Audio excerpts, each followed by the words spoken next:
All right, gentlemen, we've been over the rules. Protect yourself at all times. Follow my instructions.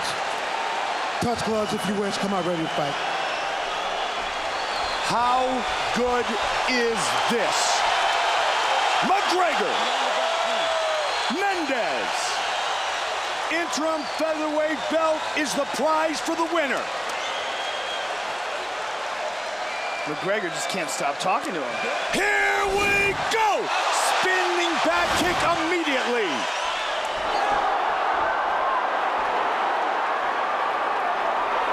Chad's got him on his back, and Conor gets back up. He tagged him. Right. Chad looking to utilize his wrestling early. Connects with He it. tagged him with 2 big punches there, Mike. Good combination by Chad Mendes.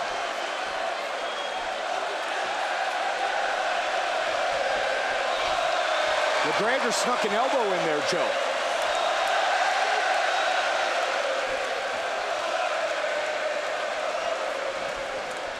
Another right hand over the top by Mendes. That spinning back kick is nice. Caught him with that one. Yeah, Conor is timing that very well. Wow, they're smiling and taunting each other. Oh, he hurt him hard. He hurt him hard there. That was a good shot by Conor. Chad that time ducked under. Chad can't stand right in front of him like that when he lands that left hand. Conor has some serious one-punch power with that. And Conor's cutting off the octagon here early. Good combination. The spin again. Again, hard shot. Slip and rip by Mendes. He's got him trapped, Joe. Well, he might have got stunned. He might have got stunned by either those punches or the kicks or the kick to the body.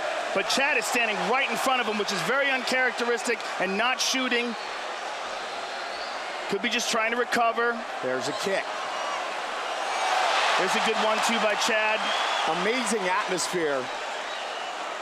The adrenaline pumping from both of these guys. Chad's breathing heavy. Yes, he is. And it could be because of those kicks to the body, Mike. Conor came right out with one, and he's connected on the last 2 or 3. He's got Chad retreating. There you go. Connected that time. He put the left on his chin, followed with the right. Looking for the takedown. There's a big power shot, and he gets him down. Nicely done. But into full guard. Chad Mendes, the most takedowns in UFC and WEC featherweight history with his first of the night. He turned the corner on that one nicely, but he's in Conor's full guard. There's a good shot by Chad. Beautiful shot by Chad. Connected. The right, then the left. Now money's on the board. Beautiful Overhand right hand. I'll tell you what, Conor McGregor can take a punch. He sure can. He also holds his hands really low. And again, the counter. Blood by the right eye of Conor McGregor. Good front kick to the body by Conor. Conor's use of the kicks is keeping him at length, allowing him to land shots. There's another hard shot to the body. Chad's hurt. Chad's body's hurt. It was the kick that started it off. Yep. And he's trying to recover here. But Conor can hit him. He's got a longer reach, and he can hit him in a place where Chad can't hit him back, especially with those kicks. 8-inch reach advantage. Chad just took a big, deep breath. Mendes trying to duck under and fire back. Again, he takes number him down. 2. Steps over. Can he pass the guard? Yes, he can. On top. Very bad position for Conor. For Mendes. And this is what everyone who is a hardcore fan wanted to see. Can someone take Conor down? And when they do, what can they do to him? It's the one thing that he hadn't faced inside the octagon is a talented wrestler. Both men 17-2 in their professional careers. Chad Mendes still trapped in the half guard. Officially now, Joe, 3 takedowns for Mendes.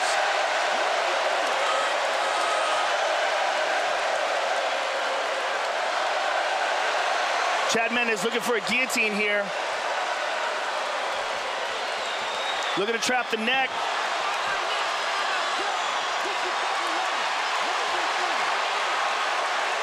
Herb Dean talking about the fingers of Chad Mendes. Watch him. Final seconds of round one.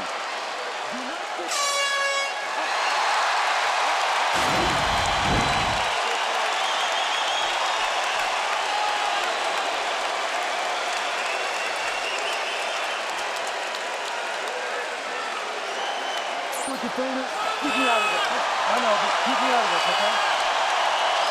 Herb Dean warning Mendes with a finger. McGregor says, let's keep her going. Round two. I like the respect there. Beginning of the round, McGregor with a quick touch. Mendes returned. The spin. Chad can't stand in front of him, and that's a problem he's having. And Conor's doing a wonderful job of keeping him on the outside and attacking his body. A lot of kicks to the body from Conor. There it was again. Good sprawl. Good shot. Looking for the guillotine, doesn't get it. Chad's got to move away from those body kicks. Very important. Very nice straight left. Just miss. Conor with some beautiful boxing here. Total strikes. McGregor down again. Huge takedown. Fourth takedown for Mendes. Joel, that's why you and I talked earlier about styles make matchups. And the big question, which was what happens when he faces a wrestler. Yes. And this is what we're seeing. Chad Mendes on top, landed another good elbow to the spot where he cut. And it was a big elbow that caused that first cut. Slashing elbow by Mendes.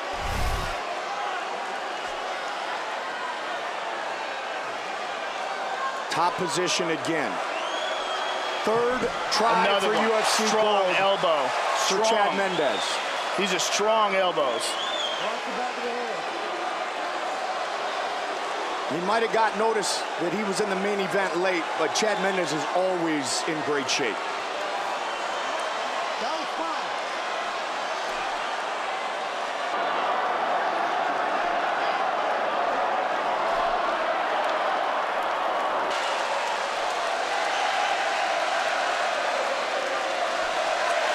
Another nasty elbow by Mendes.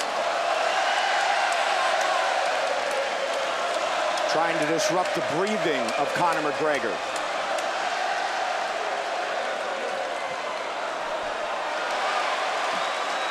Mendes keeping busy.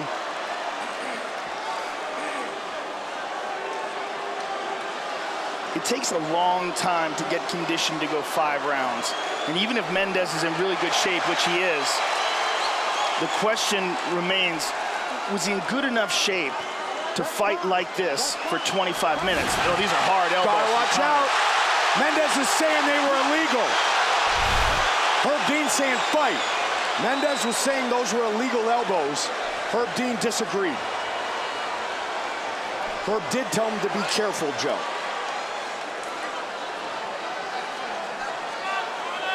Two minutes left in round two. Another hard elbow by Mendes, and he's slashing with those elbows. Oh! Big shot there. Working in the closed guard of McGregor. McGregor's talking to him. While he's landing punches, McGregor continues to talk to him. Body head. Head. Again.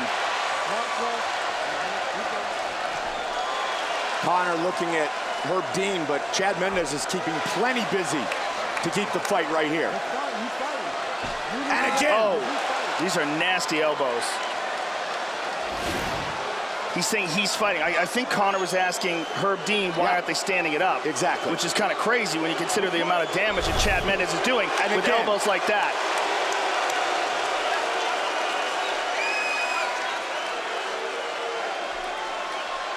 Hand over the mouth. Guard closed by McGregor. And Chad has made no attempt in this round, at least, to pass this guard. He's content to stay in the guard and smash him with elbows. And that's exactly what he's doing, Joe. He's doing a lot of damage here. He stepped over, he's looking for the neck, looking for the neck. Chad is excellent at this. This is his technique. Oh, he's gonna lock it in. Can he get it? He lost it. He lost it in the back up. Uppercut. McGregor. Chad can't stand in front of him like this. Mendes fires back. Looks for another takedown. Not this time. Conor stuffed it with 20 seconds to go. Big, deep breath by Chad Mendes. Listen to this place. Oh, big shots by McGregor. Look at the clock closely. 10 seconds. Oh, he's hurt. Could he finish him here? That's it. It's all over. Conor McGregor is a UFC interim featherweight champion. Wow. Wow. Wow. Wow. Unbelievable. He did it.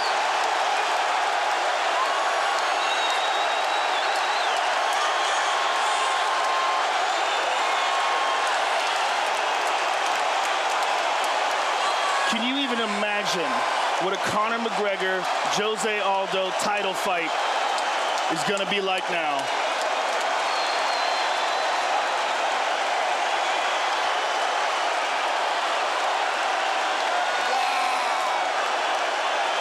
Wow. Look how emotional Conor McGregor is. Elated. Charismatic. Yes, indeed. A true warrior, absolutely. And the true emotions of a man who just became the interim champion.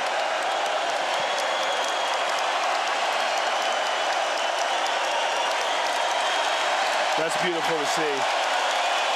What a great night, and what a way to cap it off.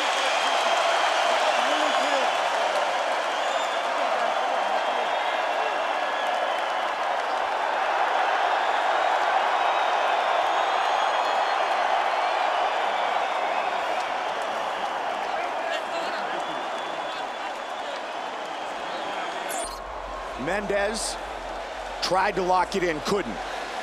Chad had a very good round on top, but with seconds ticking away, Conor McGregor went to work, and he finished the fight. And he's the interim featherweight champion. The face of a fighting nation who said he did not come here to take part, he came here to take over.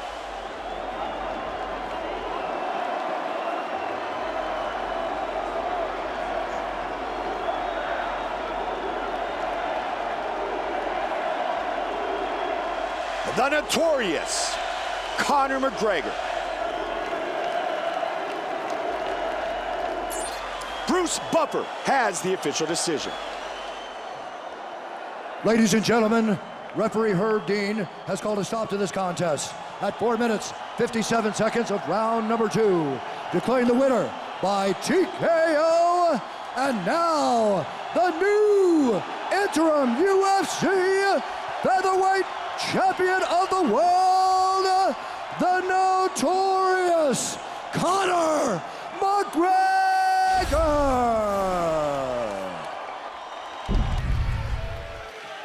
Gentlemen, we got over the rules in the back. I want you to protect yourself at all times. I want you to obey my commands at all times. I want you to fight hard, but fight clean. If you want to touch gloves, touch them now. Good luck to both of you. It is International Fight Week, and there are some very big fights this weekend, but few, if any, are expected to be better than the one we're about to witness. Johnson versus Gaethje. Gaethje in the white, Johnson wearing blue, scheduled for 5 rounds. Excellent Johnson already rattled Gaethje. When Gaethje gets hit, man, he wears guys out. The longer this fight goes, the better it is for him, but Michael Johnson should not be in there brawling. Don't get overexcited by knocking him off balance early. How about the hand speed for Johnson? Oh, so fast, and it really starts with his feet. Several fights ago, he'd leave his feet often, overreaching with that left hand. Now feet planted, feet quicker. Ooh, a beautiful combination from Michael Johnson. We've seen Gaethje get rattled before, but always comes back. Has a great shin and lands a right hand, and then a knee as well for Gaethje. Excellent combination for Gaethje. Really does his best work when he can get his hands on you. He punches into the clinch, and he's got beautiful, dirty boxing, and always finishes with leg kicks. He breaks guys down with leg kicks. That's exactly what he told me this week. Look, I want to start at his legs, and I want to beat him down. Gaethje, constant forward pressure. It's all he knows. And this was key for Gaethje, right? If he could get Michael Johnson to stand flat-footed, keep him in front of him. This is not what Michael Johnson wanted to do. He wanted Gaethje to have to find him, to be searching for him. Now he's trapped with his back against the fence. And Gaethje didn't do much trash talking before the fight, but he's jawing at Johnson right now. And another leg kick, another one landed by Gaethje. This is his style of fight, man, in your face. Does not want to let Johnson breathe. Nice counter left hand from Johnson.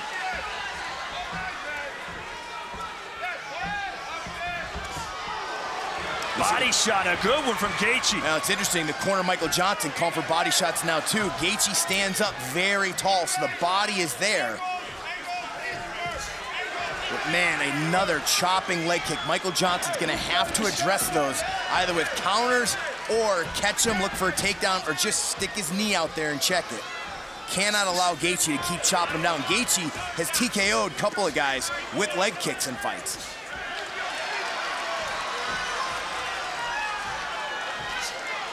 Oof. Oh, the left hook connected for Gaethje, and Johnson wobbling again. This is not the fight Johnson said he would fight, but right now he's right in the pocket, swinging away. Johnson's calling him to come forward, but right now this is a Gaethje style of fight. Johnson's landing his shots as well, but the harder punches certainly for Gaethje. Well, Gaethje likes to cover up often. He puts his head down and covers up. Johnson's got to transition from straight punches to some more uppercuts and hooks to find the hole. But this kind of pressure wears you out when you're constantly being walked down against the fence. Now Michael Johnson center of the octagon. This is where he needs to stay. Johnson told us specifically, I will not stand in front of him so he can tee off on me like everyone else. I'm not interested in a war. But that's what we have right now. It's tough with Gaethje, man. He almost forces this because he's constantly in your face, and you hit him with everything you got, and he still walks forward. Johnson's gonna have to rock him. He's gonna have to severely hurt him or knock him out if he wants to stop this pressure. This is just the only way Gaethje knows how to fight, man. Non-stop. It's scheduled for 5, but at this pace, we might not even reach 2.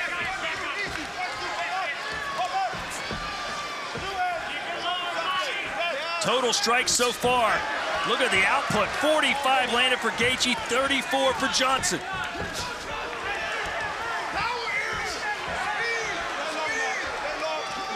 Johnson not finding the home for the left hand now. He did early.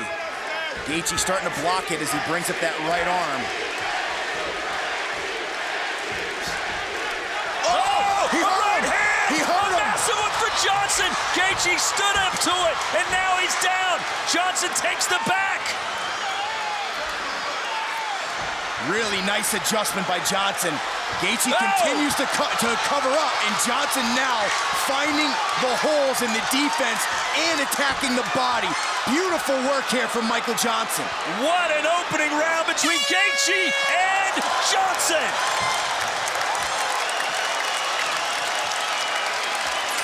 The crowd on their feet here in Las Vegas.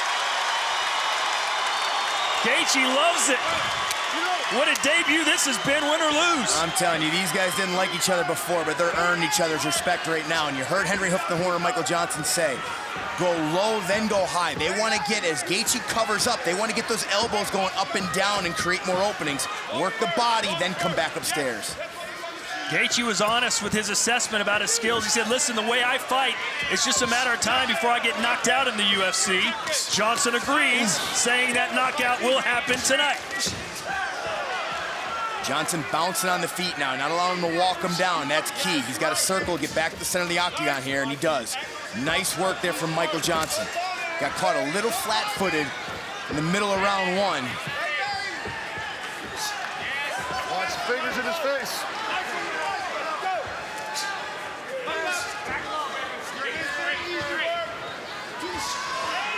Just waiting for something big to happen again because you know it will. And relentless with these leg kicks, non-stop, and that will limit the movement of Michael Johnson if this fight continues, gets in the third, fourth, and fifth round. And still, even after getting knocked down, Gaethje coming forward. Oh, and there's a right hand! Gaethje's still on his feet! He may not know where he is, but he's standing up! Johnson's got to push away from this clinch and open up. He does not want to stay here. Gaethje's in great shape and he recovers quickly. He's been hurt before in fights. Michael, watch the thumb. And some elbows now for Johnson, who's just picking his spots. Gaethje fighting back with an elbow of his own and a knee. But he bought himself some time. Michael Johnson needs to keep this fight in space. That's when he's hurting Gaethje. The fight living up to the hype.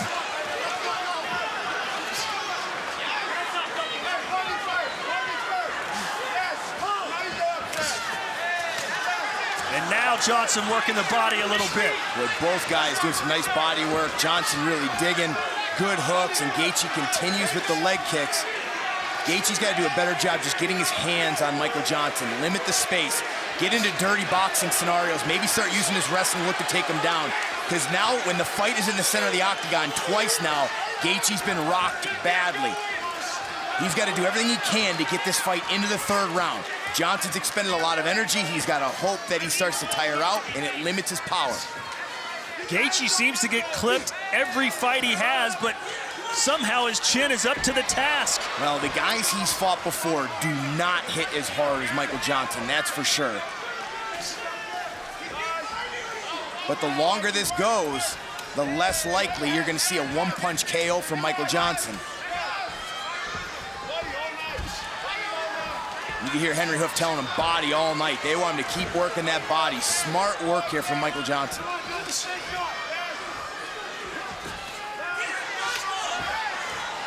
And in covering up like that for Justin Gaethje, it makes him a target. A target, and Johnson's finding some holes. Angle! Angle off! Angle off! Let him feel something! Movement! Movement! Movement! Work that jab! Nice! Nice, Michael! Nice, Mikey! Oh, Johnson! Nice uppercut from Gaethje. Caught him flush on the chin, and Johnson's rocked now, and Gaethje's got to walk him down and unload. Johnson's legs are up there. Uppercut! Right hand! Big uppercut again! And it's Gaethje's moment! Can he close the show? Johnson covering up, stumbling backwards. He's bloodied, he's beaten, Boy, but he's not finished. I like it. Chopping the legs down, being smart about this. He's not rushing it. He knows he has him hurt. He knows he's got him tired. I think Gaethje's tired too. I don't know why he didn't jump on him there. I mean, both guys going for it here and expending a lot of energy. It's an instant classic no matter what happens. A leg kick. Johnson's legs are shot. Boy, bad sign for Johnson, almost looking like he wants to pull guard. Both guys exhausted. There's no way this goes 5 rounds. They may both have to tap out because of exhaustion. 20 seconds left in round 2. Can Johnson survive? That's it. He cannot. Justin Gaethje with his ultimate highlight. He doesn't even have the energy to celebrate.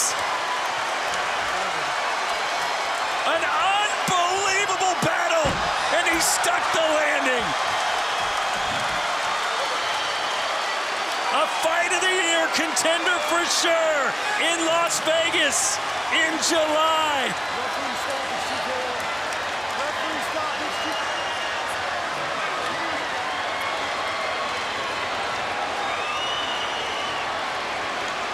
Unbelievable. Rocked badly twice, eats a big left hand, and there's Gaethje rocked bad, but Gaethje all heart, man. And this is a guy, every fight he goes to war. Every fight he gets tagged, digs deep, finds a way to recover here, ties him up, and then boom, that short uppercut changed everything, and he smelled the finish. And man, this kid just does not stop. He promised everybody he would bring it when he got to this level, and man, did he come through huge against an extremely talented lightweight. We go into the octagon, Bruce Buffer. Ladies and gentlemen, referee Big John McCarthy has called a stop to this contest at 4 minutes, 48 seconds of round number 2, declaring the winner by TKO, Justin the Highlight Gaethje. Edson Barboza and fellow top 10 lightweight Tony Ferguson finally collide tonight. Ferguson in the white trunks immediately taking the center of the octagon. Barboza is in the black.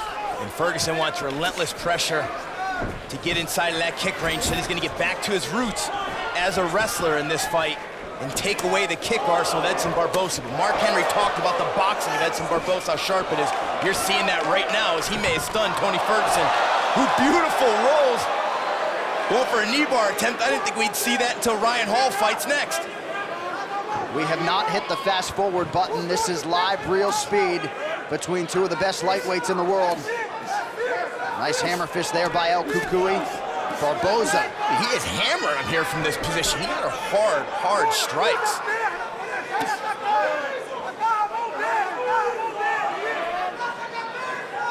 What a frame for this division for Tony Ferguson. Nice elbow to the side of the head. You talk about an awkward position to be an effective striker on it, but Tony Ferguson using it and using it well. Man, I can't get over when you evaluate the tape, the innovation of this young man, Tony Ferguson. I mean, just fantastic. Some of the things he tries and accomplishes inside the octagon.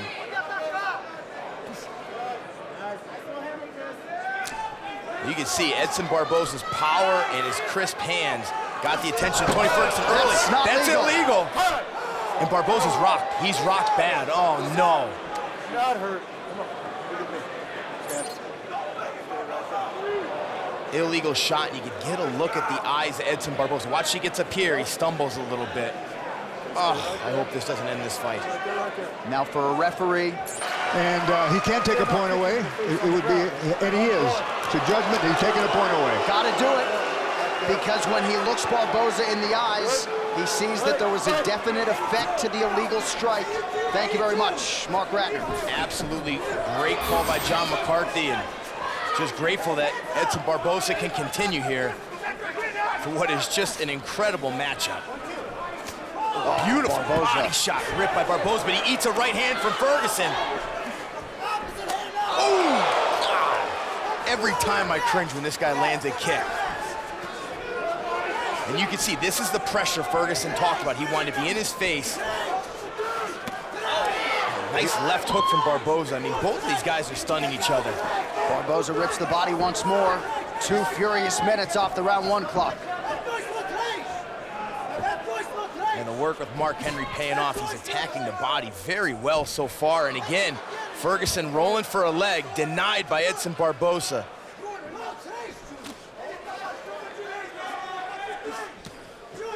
Barboza continuing to target the body of Tony Ferguson.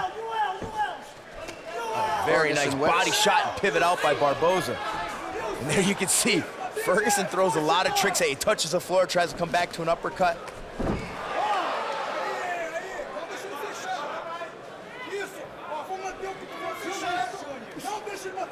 Ferguson very good off his back, not just with submissions, but finding strikes. And you got to look at that early when he was landing those hammer fists.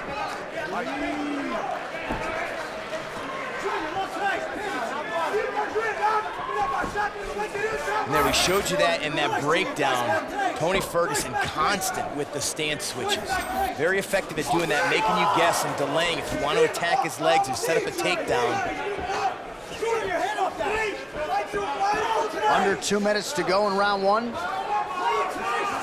Ferguson non-stop with forward pressure, but a beautiful left hand lands for Barboza. Barboza can generate so much power. Oh, but he eats a big right hand there. Lands one of his own. Woo! Vintage Edson Barboza here. Ferguson, though, follows up with a kick up top. And this fight is living up to everything we hoped it would be.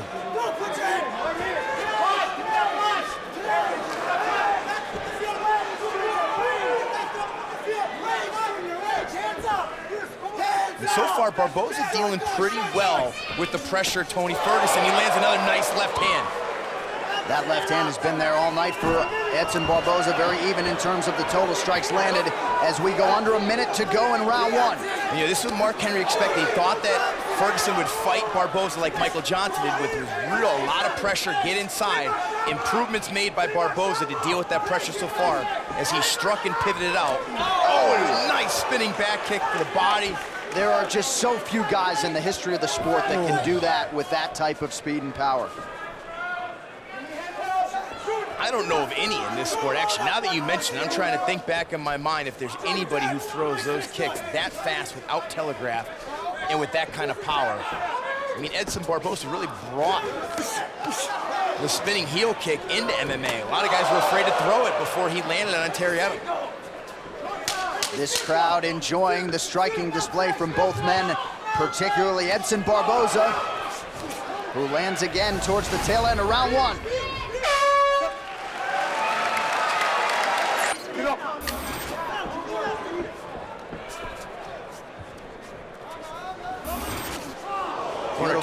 Tony Ferguson want more pressure, get inside more. Ooh, ducks down, blocked it, but man, I don't care what these kicks hit, it does some damage. Nice body kick of his own though from Ferguson.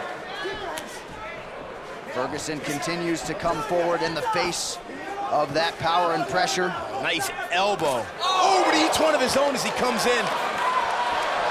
Look at the cut. Look at the cut Ferguson opened up with that upward left elbow he used to enter. Beautifully timed.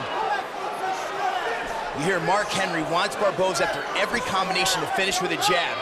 Keep this guy off. Ferguson having a hard time seeing out of that left eye. Oh, nice left hook followed up by a jab. Beautiful combination from Tony Ferguson. These guys chasing some bonus money tonight. God, I love this job. Well, I mean, this fight, outstanding by both guys. I have no... Beautiful, again, the attacks from the bottom. Ferguson uses his grappling to get himself in positions to hurt you with strikes, open up chances for submissions. And we needed an Iceman cam octagon side to see Chuck Liddell's reactions to every strike being landed. Under 3.5 minutes to go in round two. Both guys wearing it now. Chuck's getting fired up. When he gets fired up, he tends to hit people. I'm glad you're sitting closer to him than I am, John.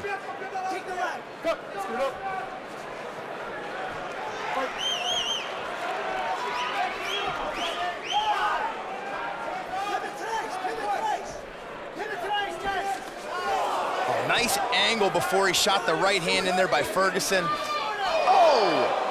Massive right hand lands flush for Barboza, and then he follows it up with a left. Oh, beautiful timing by Ferguson. Saw it coming, which is not easy to do.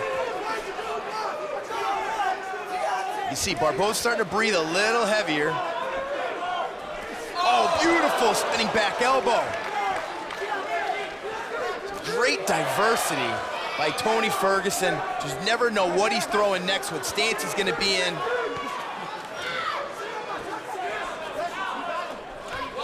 Shot from Barboza. Good job by Ferguson to defend. Excellent scramble, and now he's going for the darts. He's got a wicked, wicked darts choke with those long arms. Barboza very solid on the ground as well, but he was breathing heavy. Good defense so far. Ferguson's got it. He's got it. Ferguson has done it again. The winning streak is at 7. What a fight by two of the best lightweights on the planet. We all got to witness it tonight. As anticipated as our main event, it lived up to the hype. Looks for the front headlock. Barboza shakes him up, immediately switches to the darce, a choke he is known for, and as Barboza defends, pushes away the hips, separates away and gets some space, Ferguson still able to generate enough torque to finish this. Gorgeous technique from Tony Ferguson. God, this guy is dangerous. Look at this, look at how tight that is. Forces Barboza to tap. Ladies and gentlemen, referee John McCarthy has called a stop to this contest at 2 minutes, 54 seconds of round number 2. Declaring the winner by submission due to a darce choke, Tony El Cucuy Ferguson. I love you, Grandma, back at home, DFX Sports. I love you guys, my wife, Christina, Okay, gentlemen, we've been over the rules. Protect yourself at all times. Follow my instructions at all times. We're gonna have a nice, clean fight. Touch gloves, come out ready to do this. Whoa, here we go, baby. The wait is finally over. Wanderlei Silva, Chuck Liddell, inside the octagon. Herb Dean, our referee. You ready to fight? You ready? Let's do it. Get ready, world.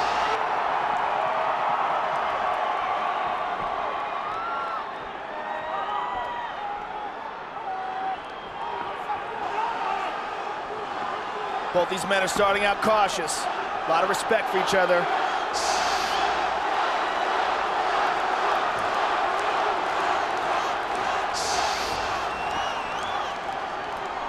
Chuck loves to explode with that big right hand.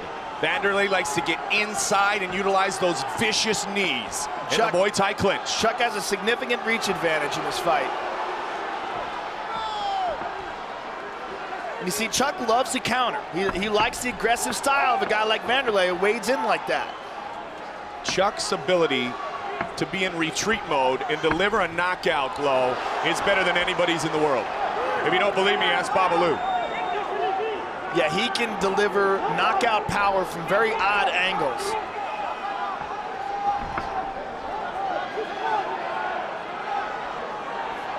This right here is respect. Yeah, this is certainly a feeling out process. Both have always been quick to recognize the other's talents and stardom, but both have always said, I want to fight. Well, you know what, Mike? These are two dogs that have been staring through the cage at each other for a long time. Great way to put it. Chuck trying to lead with that jab, Joe.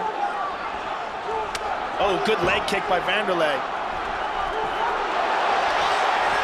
Wanderlei backing up. Oh!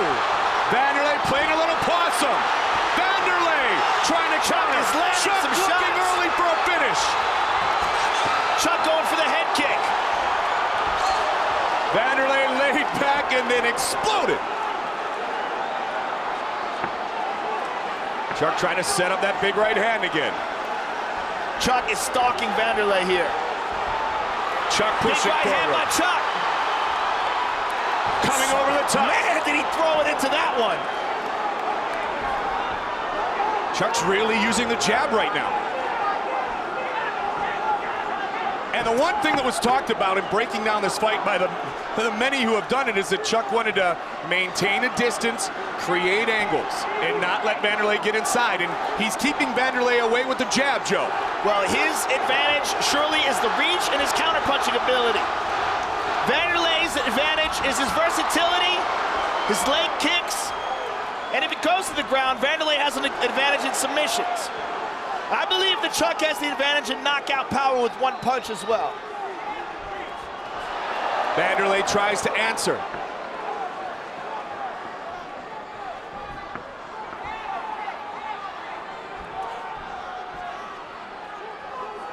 Attack with the teep, Chuck Liddell. We've seen some kicks from Chuck, something that you and I have talked about we haven't seen in a long time, Joe.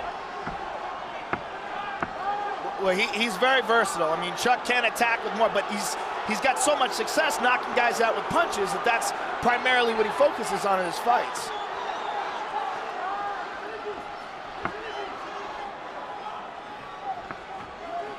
Caught him, 1-2, boom, boom. Both of them, you saw the head snap back on 2 occasions. Liddell to the right. He really charged in with that one. Oh, Silva with a counter. And smiled. Well, we said they'd go toe-to-toe and swing, and here we go. Now it's starting to pick up.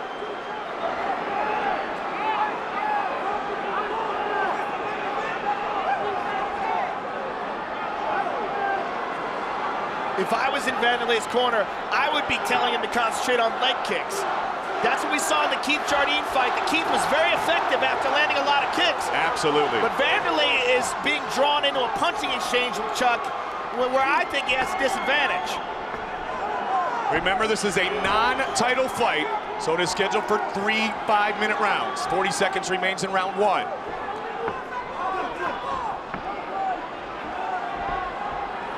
Vanderlei has not gotten inside at all yet, Joe. And he's eaten some punches again. Keith Jardine was very successful in the bout with Chuck Liddell by taking Chuck out of his game by landing a lot of leg kicks and body kicks.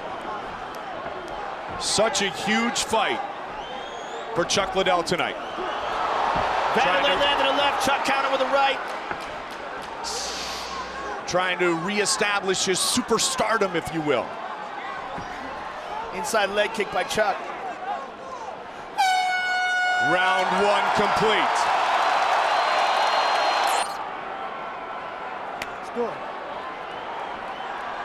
Second round. All right, the first round feeling out process is over. Now here's Silva. He comes back with that vicious assault. You can't think that Vanderlei was happy with round 1, Joe. And he's going to look to turn up the tempo here in round 2.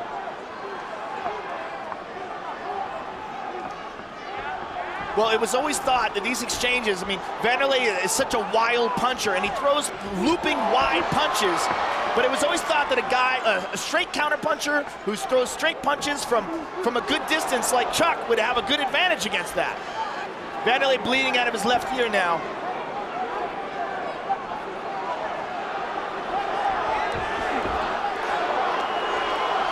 You almost just sit back and go, this is an unbelievable moment because they're finally going toe-to-toe. Vanderlei Silva, Chuck Liddell. Kicks again. You heard John Hackleman say to start to put some combinations together. Chuck trying to do that. Vanderlei counter with some nice punches there. I talked to John Hackleman last night, Joe, and he just said, Chuck is ready. I'm kind of surprised that Vanderlei's not throwing more kicks.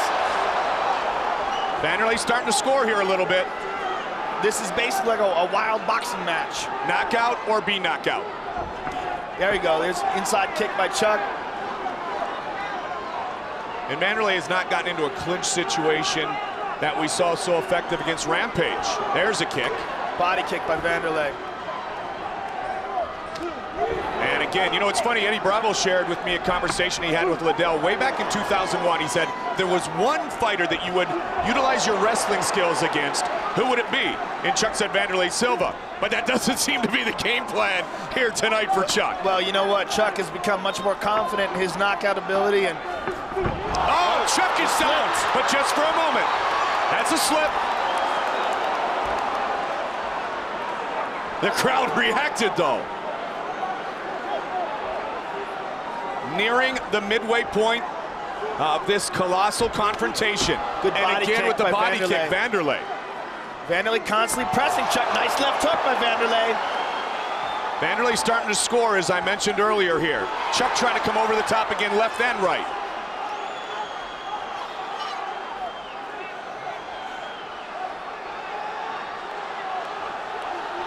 Chuck's got a little cut over his right eye. Chuck goes down again. Good right hand before he went down, though.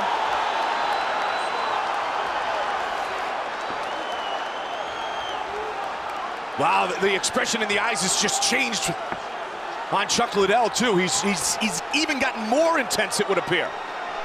Look at the look in the eyes of Chuck Liddell.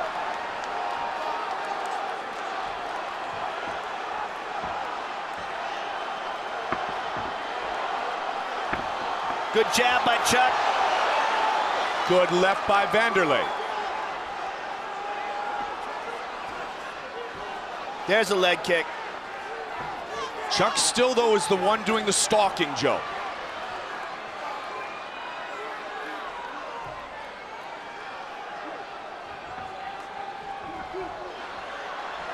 Here might be the first time for Vanderlei to utilize the clinch in the knees. Good left by Chuck. Chuck pushing forward. Wild punches. Vanderlei's bleeding. Chuck is opened up. Vanderlei Silva. Wow, that is a lot of blood. Right and away. An elbow by Liddell. Whoa! No single person is sitting here inside the Mandalay Bay.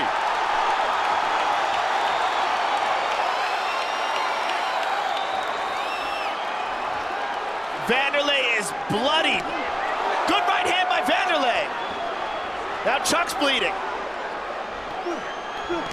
Vanderlei again, combination. Vanderlei. Under 30 seconds remaining in the round. Oh, big right hand that by one Chuck. buckled him. Chuck again, looking to finish. Swinging uppercuts. Liddell's got a leg. Chuck and the takedown.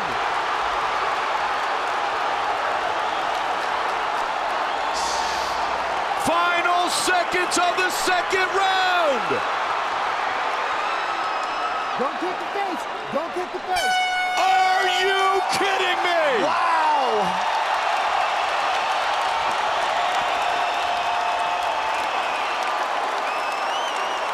Phenomenal round.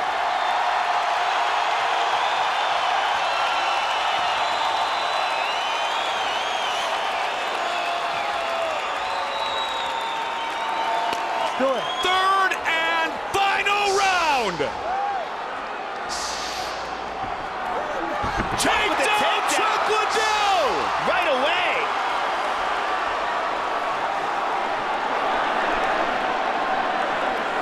That was a surprise.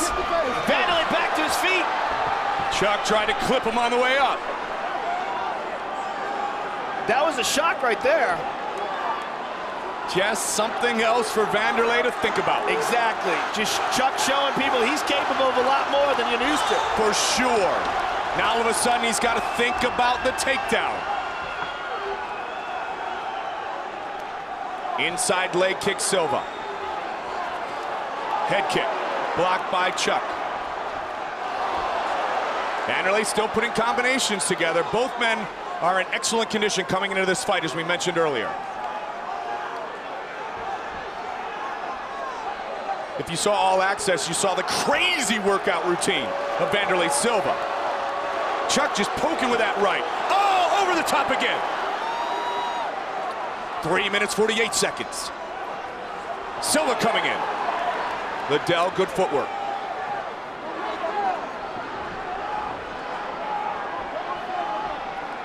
Joe, it's like Chuck Liddell has his swagger back. Yeah, he looks very confident coming into this third round. Good left hand by Vanderlei. That's when Vanderlei's the most dangerous, when he's windmilling those punches in the exchanges.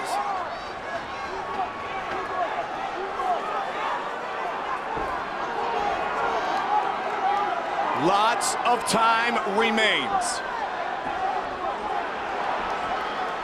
Chuck throwing that 1-2. Not much behind it, but it finds a home. Joe, are you surprised Silva hasn't been able to get inside? Well, you know, Chuck's an elusive guy. I mean, the way his style is, I mean, even though he's such a spinning back fist. Silva was hurt. Oh, he's hurt back. Silva rocked again. Oh, Liddell looking to finish. Chuck Liddell all over Vanderlei Silva. Silva's in trouble.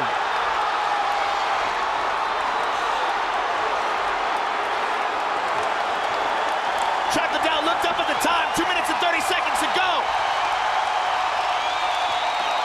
Vanderlei is badly hurt. Spinning back fist, Chuck Liddell. That started it out.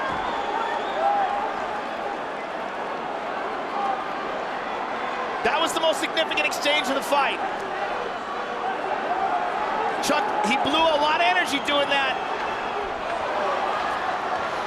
2 minutes remain. Vanderlei pushes forward. He knows he must explode here. Chuck Liddell is winning this fight. Chuck would love nothing better to be able to put him away here. Vanderlei swings and misses. Chuck teeing off again. Silva's in trouble. Silva's wobbly. Right hand by Vanderlei. Regains his composure. Chuck again looked up at that time. He blew out a lot of energy trying to put Silva away there. That exchange was right in front of us, Joe, and you could see the arms just slow down as Liddell tried to finish the fight. Well, he's pacing himself because he doesn't want to get to a position where he becomes defenseless, where he blows out so much energy that he can't defend himself. And at this point, while he wants nothing more than to knock out Vanderlei Silva, he also knows that he's 1 minute away from one of the biggest, if not the biggest wins of his professional career.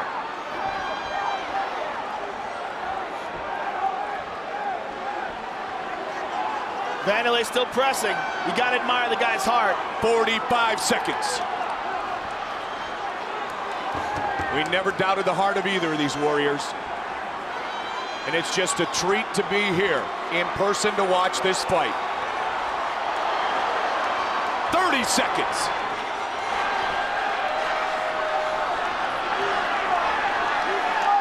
Chuck's got another round, is almost over.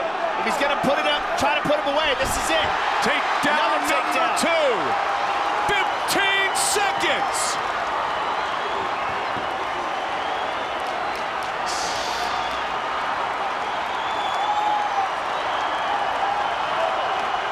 Hammer fist. The Iceman Liddell is back.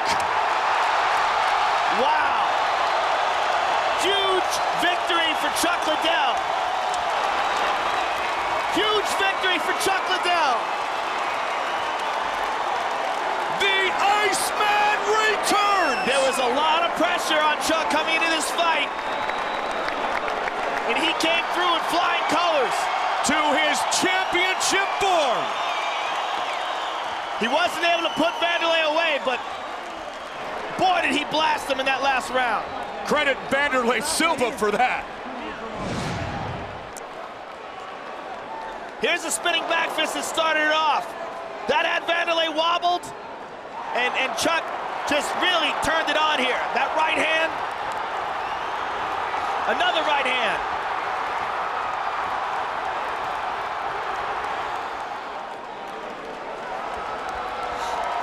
The arms will be raised again for the long-time UFC light heavyweight champion. And what heart, spirit, and courage shown tonight by Vanderlei Silva. We have been treated to the two most dominant 205-pound fighters in mixed martial arts history, finally meeting here tonight. Dana White has wanted this one for a long time, and it lived up to its billing. Bruce Buffer has the official decision. Ladies and gentlemen, after 3 rounds of action, we go to the judges' scorecards for a decision. Tony Weeks scores the contest 29-28. Adelaide Bird has it 30-27. And Dave Hagen scores the contest 30-27, declaring the winner by unanimous decision, Chuck the Iceman Liddell.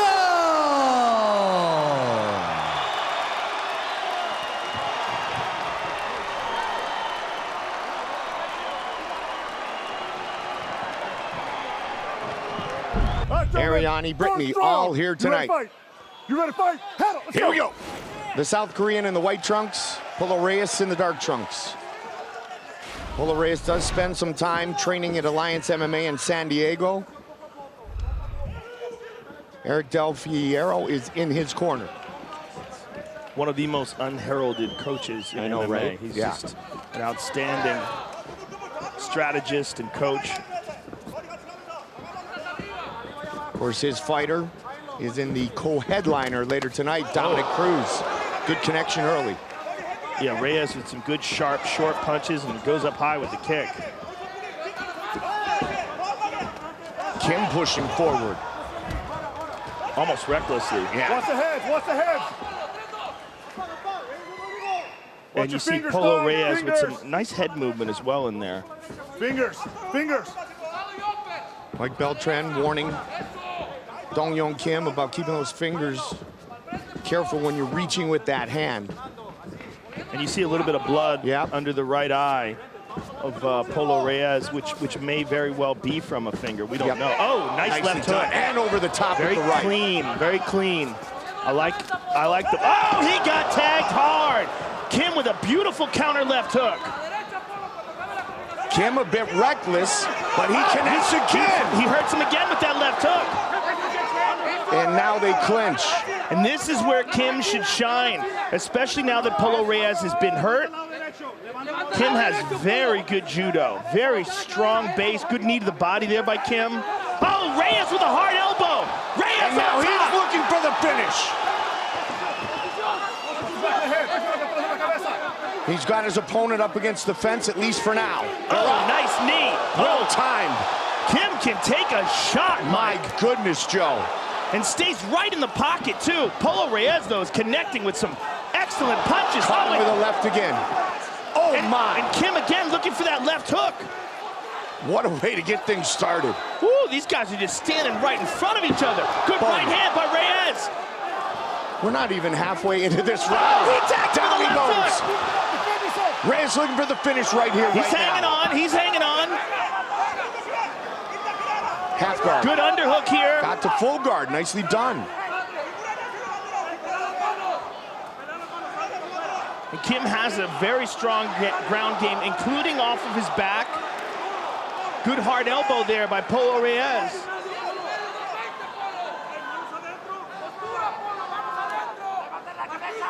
Both fighters slowing their mind and body here for a moment after a frenetic start to this fight.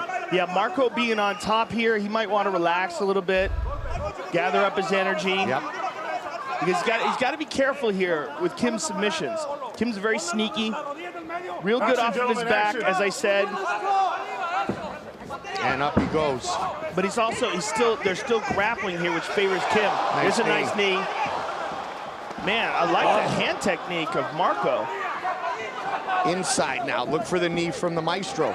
Not that time. There's the clinch by Reyes, well done. Well, they're firing away. Look at the significant head strikes already, Joe. Yeah, this is the epitome of a back and forth round. Absolutely. So much going on in this round. Watch the head. Yeah. He came up with the head there, Kim did. And a knee. Now it's Kim pushing forward again. Another left hand, but nice jab by Reyes. Wow. How good is this? This is a crazy fight. How good is this? Oh, spinning back kick to the body by Marco. And Kim pressing forward, man. What a chin Kim has. Both men, really. Absolutely. Both men have landed over and over, Joe, in this round.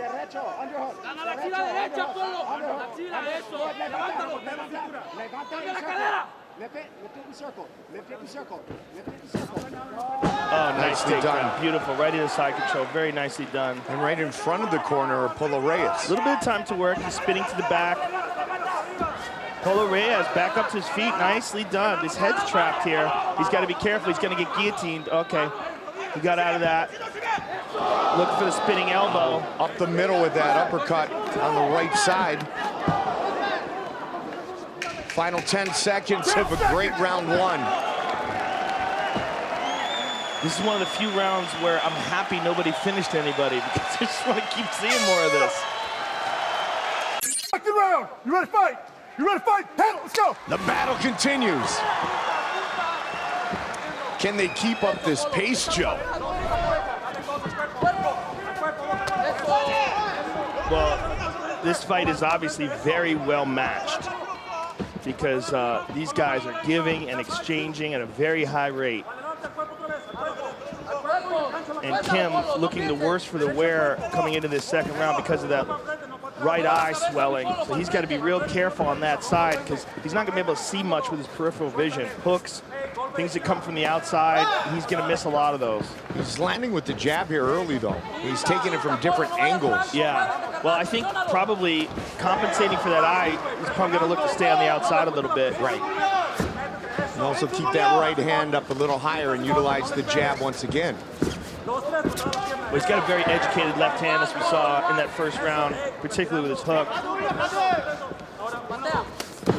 Oh, nice right counter.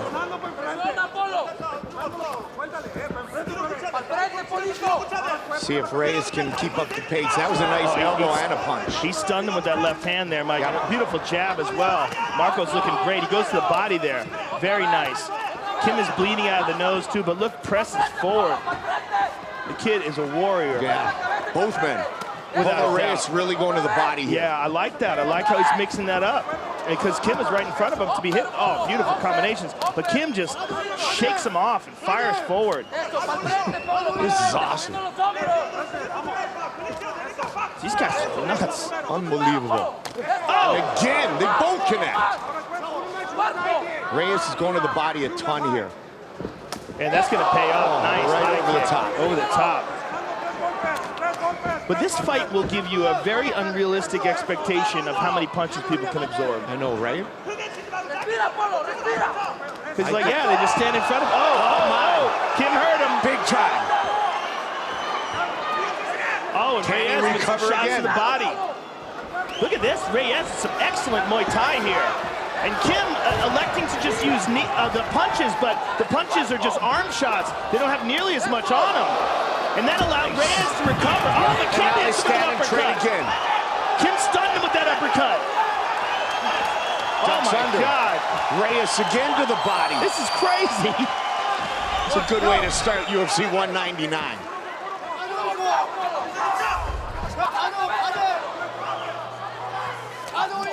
Good shots to the body by Reyes. Maestro Dong Young Kim. Oh my goodness. Takes another one off the chin. But he's pushing forward. Reyes with a big swing and a miss. That's usually a sign of fatigue. Oh, nice left hand by Kim. Over the top. Look at the numbers in this fight thus far. Kim has been switching up a lot, Mike. I wouldn't be surprised if he's left-hand dominant. Oh, right hand over the top. Oh, Marco tagged him again. This is crazy. Polo Reyes on the attack. Oh, my goodness. Over and over.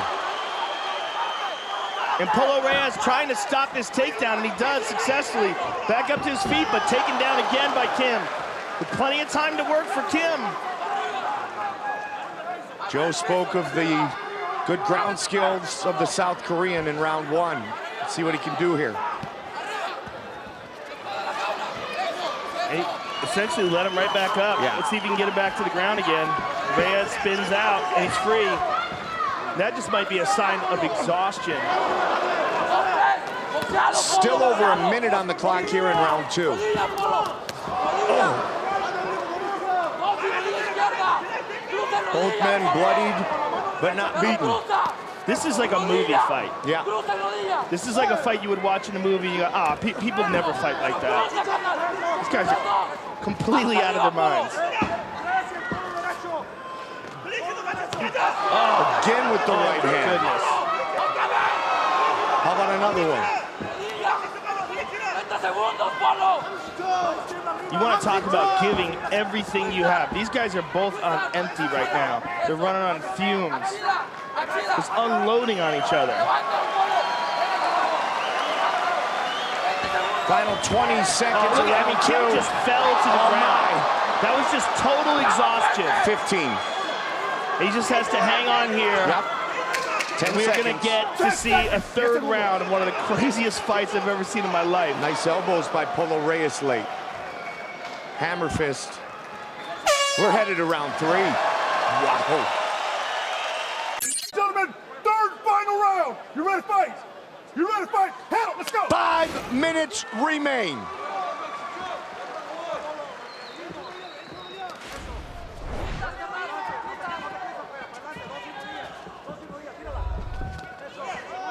stand and trade. Nice kick to the body there by Marco. And now he's going to the legs. I would have liked to have seen him done a lot more of that earlier, and Kim kicks him with one of his own. Now it's basically been punches and a few elbows, Joe, but you're right, not a ton of kicks from either man. Yeah, and Reyes has really good Muay Thai skills, and that one unfortunately yeah, went you low. could hear it. Time. ¿Cómo te sientes? ¿Está bien? He's okay. ¿Estás listo? ¿Seguro? Fight, let's go! Mike Beltran's got it under control, doesn't he? He's got everything under control other than his mustache. That's clearly out of control. Right hand over the top by Marco. Oh, my goodness. Polo Reyes. And Kim with some nice leg kicks. Polo Reyes 1-0 in his young UFC career. Earned that victory by knockout. Made it to the semifinals of season 2 of The Ultimate Fighter Latin America.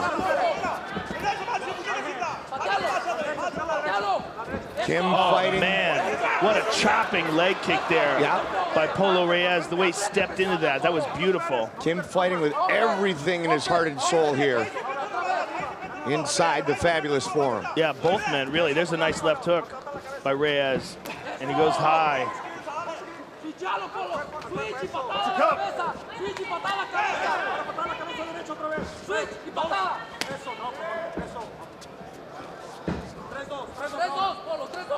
Oh! Is this it? It's all over! Polo Reyes by TKO! Wow. What a beautiful combination to end a fantastic fight. Man.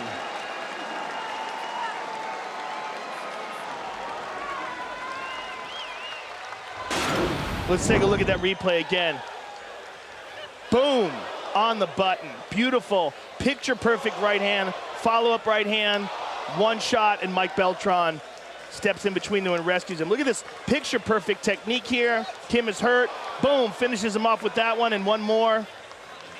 What a fight. What a crazy, crazy fight. Let's see it one more time. Perfect technique there. No wind-up at all. Kim badly hurt. Boom. Reyes follows up with another, and then one more. What a fight. Just what a crazy, crazy fight. All right, gentlemen, we've been over the rules. Protect yourself at all times. Follow my instructions. We're gonna have a clean fight. Let's touch gloves and do this. Daniel Cormier made the most of his second opportunity to leave with the belt. That's what Gustafsson is looking to do tonight. The baller, DC. Good. Here we go. Tonight's Fight Clock, brought to you by Halo 5 Guardians, coming October 27th, exclusively on Xbox One, rated teen. Gustafsson in the white, going to try to utilize that reach, stay on the outside. DC wants to turn this into a dogfight. Gustafsson very good at fighting tall, Mike. He's not just a long guy.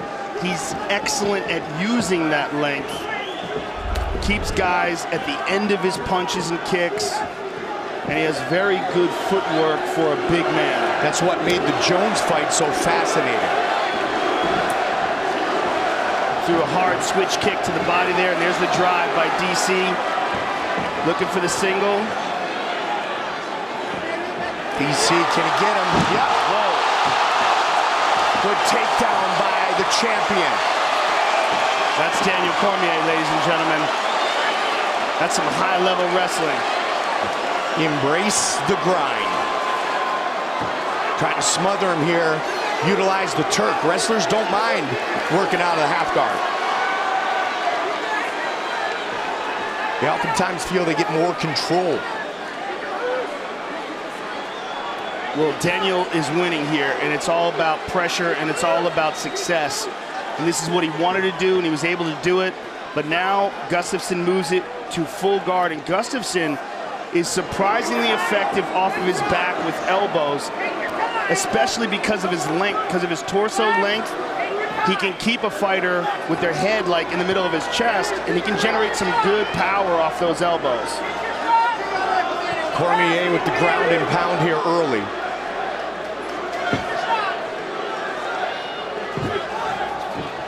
Gustafsson trying to work his way up, not yet. Cormier right back. Gustafsson closes the guard once again. Gustafsson made his UFC debut at age 22. Cormier didn't start at MMA, Joe, until he was 30.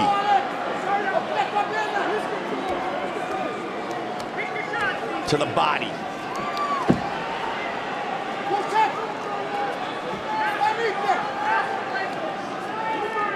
Cormier scores a ton from the clinch and a ton from the ground as he's doing here. But so far, Gustafsson has been able to neutralize a lot of the ground and pound by using wrist control, controlling the posture. Daniel's gotten some shots in, though. Mostly those shots to the body. There you go right there. Great example of the guard of the mauler. Cormier coming in, as you mentioned, Joe, in what he believes is the best shape of his career. Well, he really got his diet in order for this camp. Took it to a whole new level. Alexander looking for a submission attempt and got most of his guard past to half guard. Hip escaping, trying to get back to full guard again. Almost 50 strikes already. Cormier doing all of this on the ground.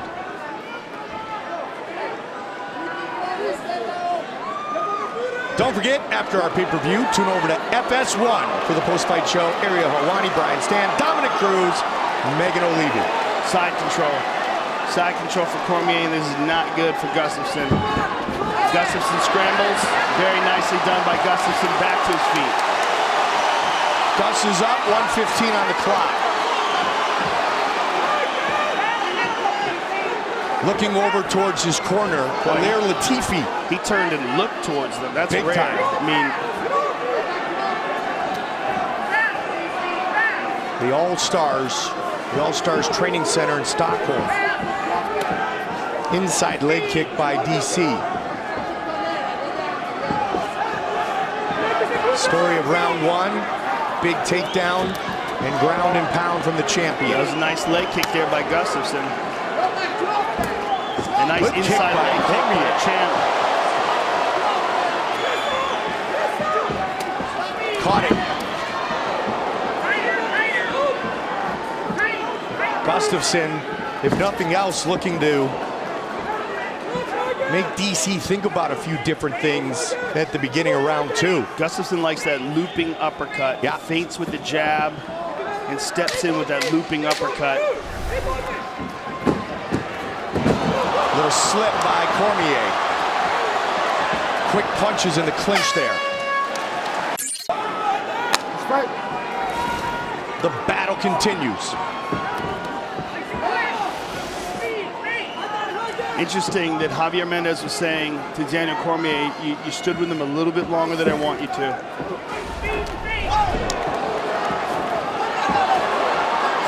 You see that reach of Gustafsson. Cormier literally leaning back away from potential punches. Gustafsson keeps looking at his corner, not just listening to them, but looking at them.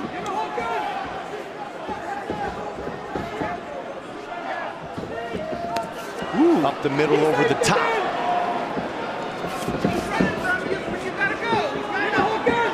Title fight here in Houston, main event. Gustafsson fakes the takedown. Yeah, just to keep him honest. Yep. But the more Daniel is forced to stand up with him, the more Gustafsson can utilize his advantages. Right there, he caught him with a nice shot. And the right eye, there's blood under the right eye of the champion. Cormier over the top. A lot of pressure by Daniel. Right after the mauler. Tremendous pressure by Cormier. There's a knee, that'll cost Gustafsson. And he gets out of it, very nice. Look at that, spins around. This storyline could be big here right now. Cormier not able to take it down. And Gustafsson with a quick takedown. That is crazy. Gustafsson went to Alliance There's that uppercut MMA. again. He hurt him with the right hand. He hurt him.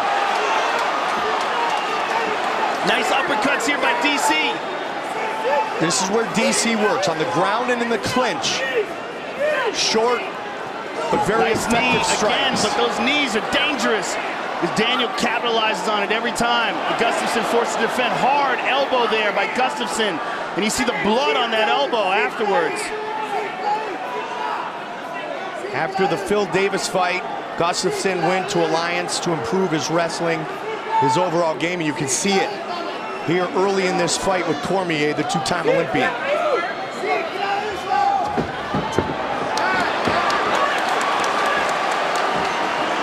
Switches to the southpaw stance. Watch for the body kick. He's having a problem with that right eye, Mike. Daniel Cormier is. It's swelling. There's bleeding in it. There's more than one injury, I think. Gustafsson mixing it up to the body. Yeah. Putting that jab in the face of Cormier. Another knee to the body. That one hurt him. This is what Gustafsson wants. Stand and trade. Uppercut. He wants to avoid these clinches. Good shots by Cormier. Hard uppercuts by DC. And a good left hook by Gustafsson on the break. But those uppercuts by DC in tight were excellent. Especially when he's pulling down on the neck.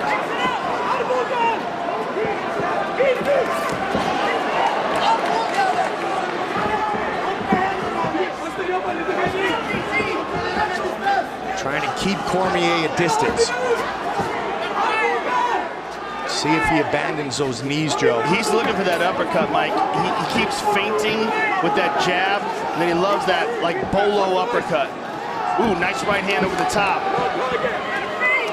Good right hand. And DC comes back. We learned about DC's chin in the Rumble fight. DC can take a hell of a shot. DC said pursuit causes fatigue. He's trying to pursue Alexander Gustafsson here in this round. He keeps looking back to his corner. I mean, he's done it 3 times in this round now. Good right hand over the top by DC and a good uppercut by Gustafsson. Got ourselves a fight.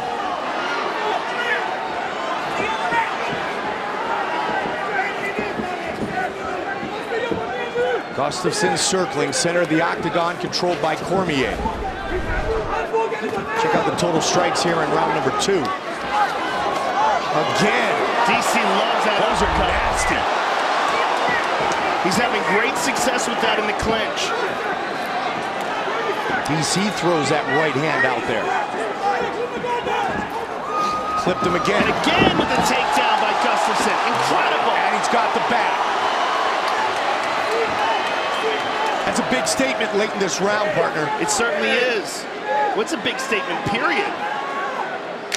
And that's a shock to Daniel Cormier. And it's something that we talked about when we were watching them prepare for the fight. When we were watching the videos of their training sessions, Gustafsson was shooting a lot of takedowns, and now we know why. Uppercuts that DC had landed, they were effective as well. But I believe that Crazy Bob Cook is probably right. It's probably 1-1. Coach Andreas Michael in the corner of Gustafsson saying, be mentally strong. Take it to him. Good start to this fight. Right hand by Gustafsson. If I would have told you, Joe, we would be in round 3, it'd be 1-1 for takedowns, you probably wouldn't have believed me. Well, Gustafsson took him down twice. They credit him with 1. Nice knee to the body there. But he's right there with DC, which is the point. Good body well, one, kick. he snapped back up. But the point is, he made his point. Exactly. That opens up your striking arsenal big time. Ooh, nice uppercut. Hard uppercut by Gustafsson. Very nice. Throwing that left hand out. Trying to keep Cormier away. 79-inch reach for Gustafsson. 72.5 for DC. Nice leg kick there. Ooh, good right hand. Oh! Beautiful right hand by DC. DC with a big swing and a miss. Oh man, he's swinging for the bleachers now. Gustafsson bleeding out of his nose from that right hand.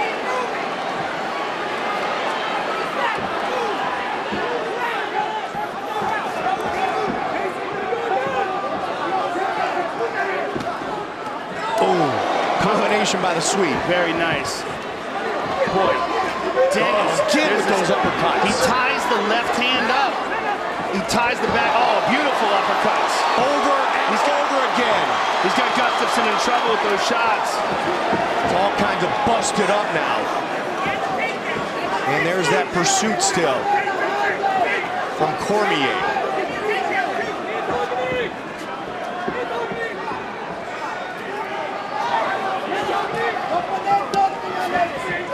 Gustafsson trying to become the 5th European to win a UFC belt. Boy, did DC sprawl to avoid that takedown. Midway point of this fight. Nice jab. Hook, jab. Again with the lead left.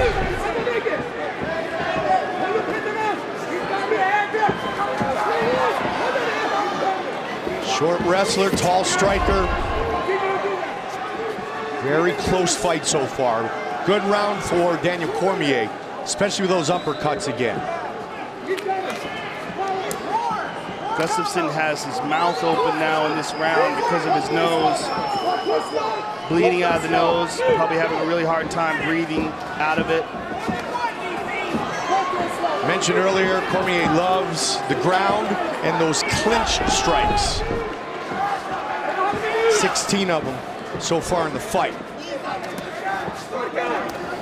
Oh, another one right on that nose. That nose could easily be broken, Mike. And again, look at that. He smashed him with these uppercuts. These are hard throwing uppercuts. the hip, everything. He's throwing those uppercuts from the ground.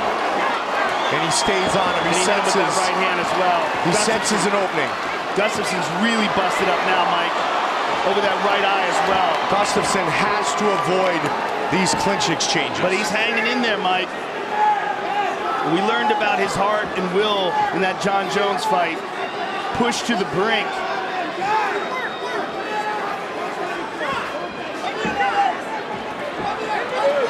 Final minute of the third. The uppercut for Daniel Cormier has been such an excellent weapon in this fight, especially with that left hand pulling down on the head. And his conditioning. Yes. Big shot by the Mendes. Gustafsson down. Cormier grabs the leg. And a knee by Gustafsson.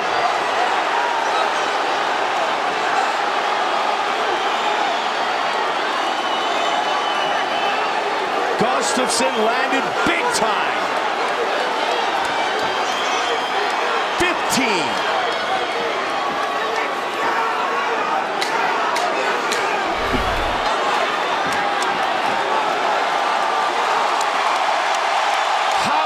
This. What a fight. What a fight. Championship rounds. 4th 5-round fight for Gustafsson, all in the UFC. He went the distance in that great fight with John Jones. Nice kick to the body there. Nice leg kick. Gustafsson opening up. DC has gone 25 minutes twice. Against Jones and Barnett. Good left-right by Gustafsson, and nice jab. Right when it looked like Cormier was starting to really gain momentum, the knee came from the Swede. Now we're very even. Well, a knee like that, Mike, can take a lot out of you. We really don't know how badly he was hurt, but he definitely got rocked. Precision, speed, movement. Solid jab by Gustafsson.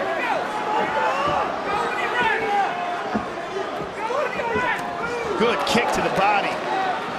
Cormier staying right in his face.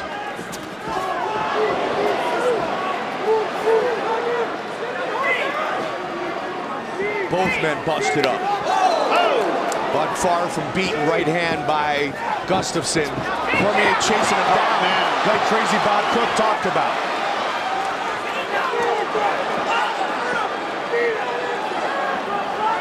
Cormier does such a good job of taking advantage. Once he does tag him, then he just starts pouring it on. And that's when he's gonna be able to land these uppercuts as well. And he's busted up, Mike. Big cut under the right eye of Cormier now. Total strikes in our fight. Cormier with the advantage big time. A lot of those in the clinch. Oh, right hand by Gustafsson. And again, DC's trying to spring into those punches to handle this distance. Almost jumping into those punches. Not that one, though.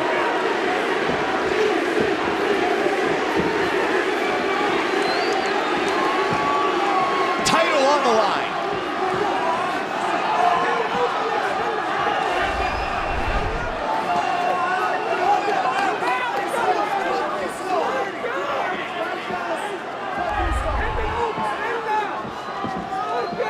Championship rounds.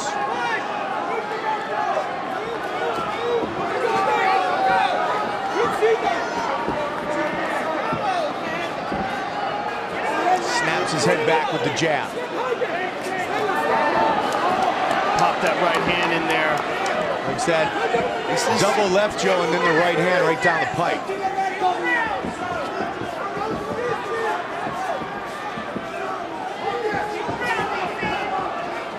DC's just chasing him down, walking him down. Nice front kick to the body, very nice. You can see the way it landed in the midsection of Cormier.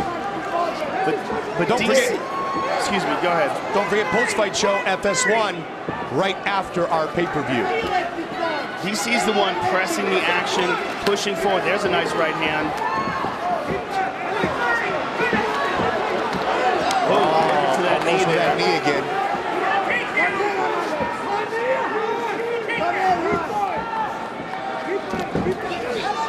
Again, looks for the takedown. There's that knee again. And Daniel Cormier has not looked for a takedown in forever. Daniel with the right hand there.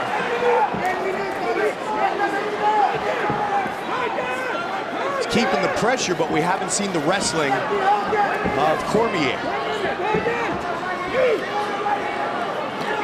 He's got to lunge in to those punches. The amount of movement, if you compared like how far they've traveled, Gustafsson has had to move so much more because he's moving away, he's backing up. A lot of his movement has been going backwards, which is exhausting. Like all this distance he travels, whereas Cormier just walks him down. Oh! He threw a kick out there. Gustafsson threw him aside for half a second. They're right back up, though. 15. Gustafsson keeps reaching for that leg when Daniel throws it. But this is almost anybody's round here. Oh, good connection there. It's flurries like that that could win a round when they're this close. Man, what a fight. 5 minutes remain. Crazy Bob Cook saying, do you think you could get me a takedown here? Very animated, the corner led by Andreas Michael of the Mauler.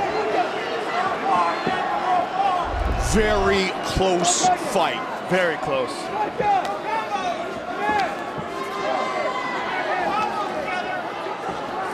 Could it be the first title defense for Cormier?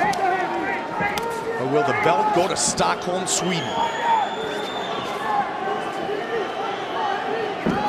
Nicely done. Beautiful right hand. Changing levels. Went body with the jab and then the right hand.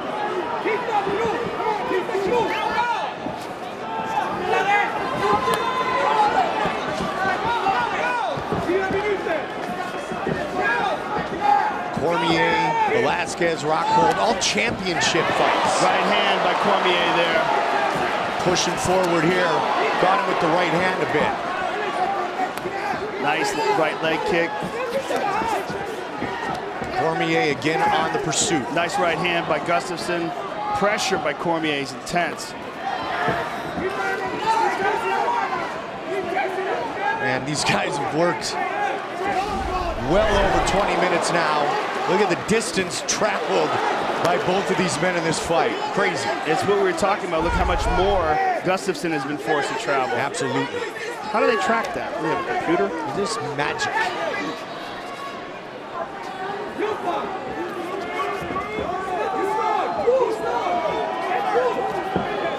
Three minutes to go. Will Cormier try to potentially seal this fight with a takedown?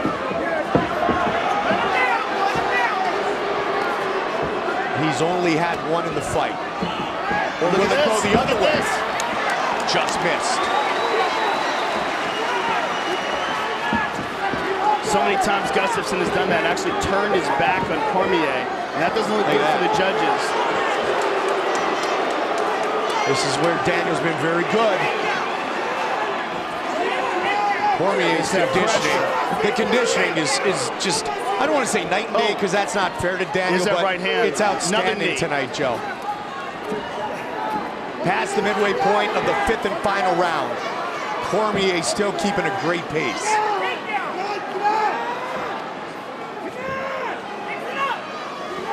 Gustafsson's done a good job of tying up the right hand now in these clinches to keep Daniel from landing those uppercuts.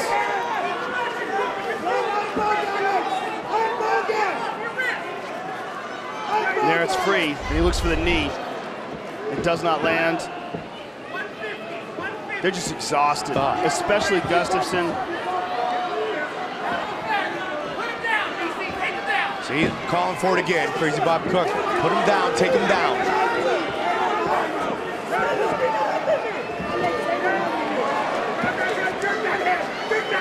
Uppercuts both sides. Under 90 seconds remain. Again, as you said, he's looking at his corner. Yeah. But he's tying up that right hand again to avoid that uppercut. But he's got to do something offensive, something big, if he wants to pull this round out. Tried the quick trip, didn't work.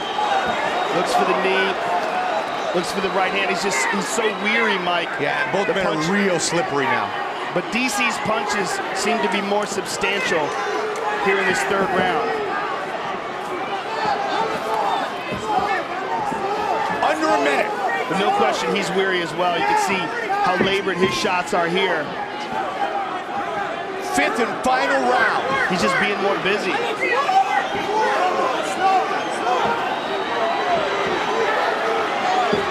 30 seconds to go. He looks for that knee, doesn't get it. 30. They are on their feet here in Houston. What a title fight. Sensational main event. 15 seconds. The knee again. They're going to go the distance. Outstanding. Wow.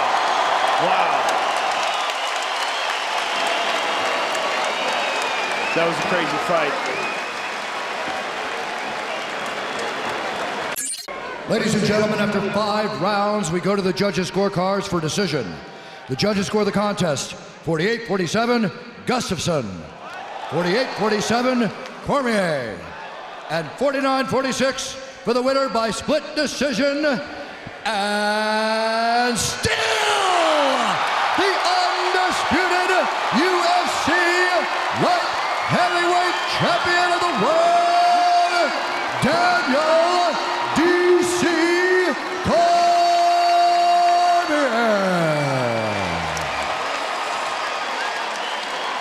Split decision victory for DC. All right, gentlemen, we've been over the rules. Protect yourself at all times. Follow my instructions. We're gonna have a clean fight. Touch gloves, let's come out and do this. Man, they touch him up. The wait is finally over.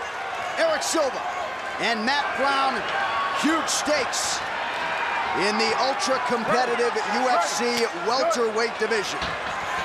They touch him up once more. We are underway. It's Matt Brown in the white trunks with red trim. Eric Silva in all red. Big kick early. And Brown trying to get the offense going. Silva working for the takedown. Nice reversal by Brown. Beautiful use of momentum there from Matt Brown.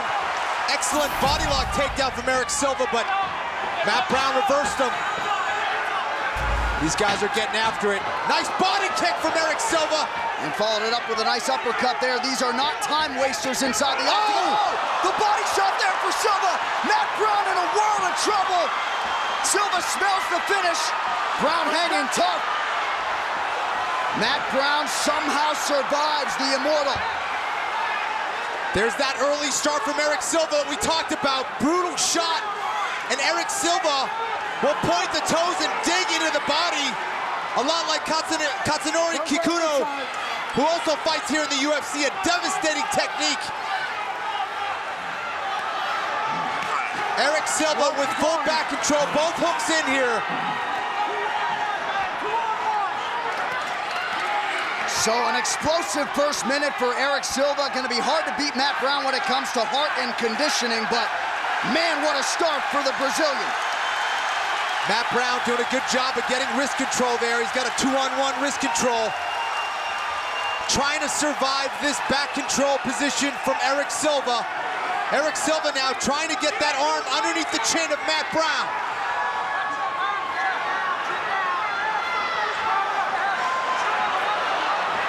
Possible neck crank here, can't quite get under the chin. Matt Brown trying to survive. Constant pressure from Eric Silva. Man, Matt Brown's got heart for days. Matt Brown is a survivor, we know that. He's doing an excellent job of surviving here. Eric Silva in constant pursuit of the submission. Might be trying to switch to a straight arm bar.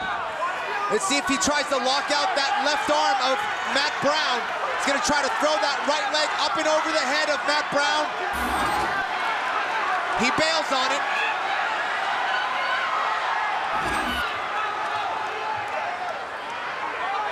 And he's got the arm trapped. He's got that right arm trapped, which can make things a little bit easier for him to get that rear naked choke when Matt Brown gets his arm out. And Eric Silva's inner monologue has got to be like, what is it going to take to put this guy away? Well, we talked about the importance of pacing himself here. It is still early in the fight. And one thing we know about Matt the Immortal Brown is he will survive and get stronger as the fight goes on. And Matt Brown is out. And the crowd goes crazy as Matt Brown gets upright. And immediately goes on the offensive. Beautiful knee-elbow combination from Matt Brown. Nice right hand. And now Silva's absorbing some punishment. Silva circles away. Huge elbows from Matt Brown. And Eric Silva wobbly on his feet. Deafening here in Cincinnati. Matt Brown pouring it on. Elbow after elbow from the clinch from Matt Brown. That's where he does a lot of his best work. One of the best rounds you will see in mixed martial arts. Back and forth we go. Silva to the body now. Oh, beautiful foot sweep from Matt Brown.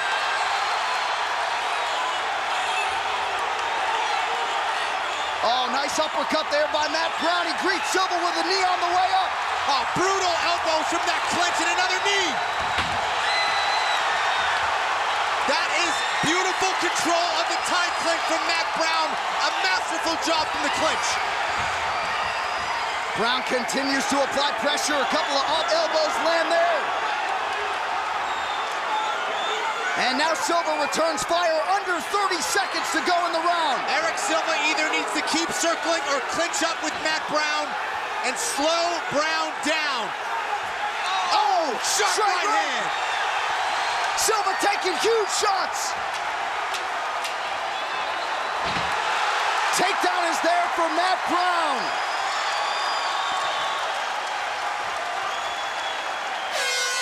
What a round Cincinnati. We will be right back. Stay with us. Kinds of rounds, unbelievable. Both guys absorbing a lot of damage in between rounds. Eric Silva's corner saying you were expectant that the elbows were going to be coming. You don't want to fight him up close. And Matt Brown picking up where he left off. The corner of Matt Brown told him to get right back into his face, and that's exactly what he's done here. Another body shot that hurt Matt Brown. The same kick. I don't think he realizes that thing. That hurt Matt. You see him slow down, he's hurt. But he responds with a right hand. Matt Brown with a nice poker face, and now he applies pressure on Silva. So Silva would be wise to continue to attack that body, but Matt Brown, elbows, knees, throwing it all Silva's way. The corner of Eric Silva told him not to clinch with him. Eric Silva in this position here, he needs to be all the way in though. He can't be in that tie clinch with Matt Brown. He's too good there. Nice liver shot from Matt Brown. Strike to the shoulder there for Eric Silva. Matt Brown just continuing with target practice to Silva's head. Huge knees land. Brutal combination there, John. Now knees to the body from Matt Brown. And you wonder how much more Eric Silva can take here. Jaws are dropped throughout this arena. Nobody is sitting down. Uppercut is there. It's unbelievable the pace that Matt Brown keeps. He drags you into deep water, and he challenges you to see who will sink first. And right now, Matt Brown still looks very fresh. Eric Silva showing a pretty big heart in his own right, but Matt Brown continues to land at will. Left hand is there. Matt Brown! Quadrupled up on that left hand, John. And Eric Silva has been rendered flat-footed, but he goes to the body, and he's got to continue to go there. Well, he's not putting together his combinations, John. He's looking for one shot, whereas Matt Brown is, and he just got hurt with another body shot. Eric Silva has been very effective with the body shots, but he's not putting his combinations together, John, and that has been the difference on the striking. And Matt Brown has those arms planted. Herb Dean giving Eric Silva the benefit of the doubt to stay in this fight.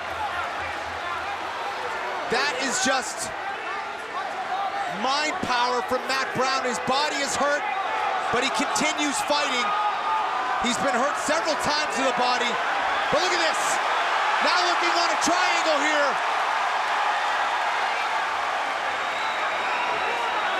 Six career wins by submission for Matt Brown coming in. He might be trying to set up that Kimura with that triangle grip. He's out of the triangle. Might transition to the back here. Eric Silva is exhausted. Now a Darce choke. He's got it very tight now. He needs to use his hip to apply the pressure on Eric Silva. Oh, brutal knee. And into the mount. I believe for Matt Brown, the doors are gonna blow off of this place if he can finish this fight. Ground and pound for Matt Brown.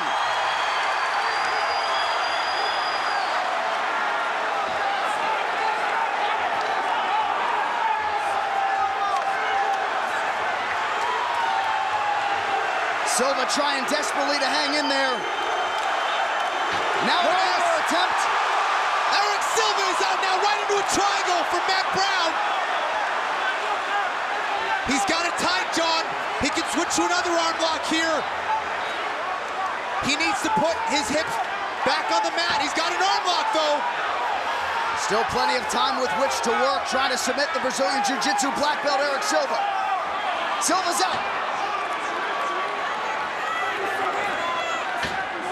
What a pace for nearly 10 minutes here in the main event. This is one of the greatest fights I've ever seen, period.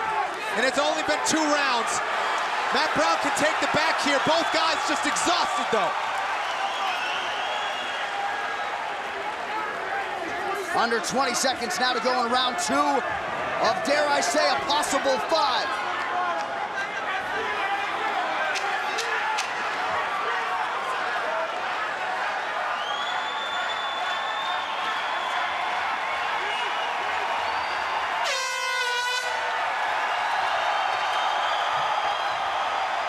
shot as well. And most improbably, Matt Brown looks relatively fresh, all things considered. The message in his corner, break him, you can break this kid. So far, Eric Silva has refused to be broken. Well, that is really how Matt Brown beats guys. Just so mentally tough. So much heart. Oh, huge knees from Matt Brown. And Eric Silva, Kenny, might be on his last legs here.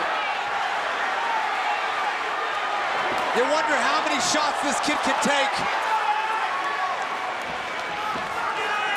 But it's Eric Silva who's just looking for that big shot. And you wonder if he even has the gas to try to pursue a takedown. No problem for Matt Brown getting Silva back to the canvas.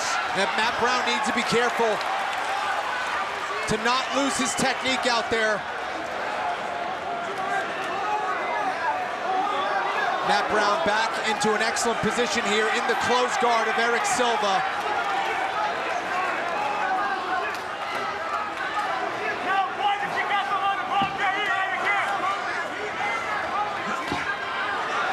Straight right gets through there for Brown. Matt Brown really posting up, keeping his head in the proper position, taking away any of the submissions from Eric Silva as he pounds away on his face here. Two fighters at the highest level of the game refusing to give in here in Cincinnati. Big elbows again from Matt Brown. And that one finally opened Eric Silva up. Eric Silva trying to shoot that triangle. Matt Brown postures up and he's out. And Matt Brown still throwing volume despite this pace. Absolutely incredible. Eric Silva better fight back here or this one's gonna be over. That is it! Matt Brown has done it again! One of the greatest fights in UFC history. Matt Brown's winning streak will move to 7.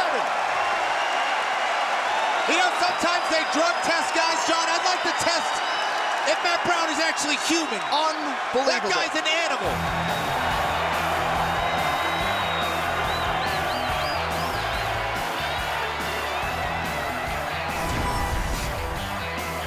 Well, here's that elbow. A few elbows, a package of elbows. Matt Brown just relentless. Cut Eric Silva open. Blood dripping into the eye of Eric Silva and Matt Brown. Just giving more and more elbows and punches to the face of Eric Silva. What a performance from Matt Brown. Referee Herb Dean has called a stop to this contest at 2 minutes, 11 seconds of the third round. Declaring the winner by TKO, Matt the Immortal Brown.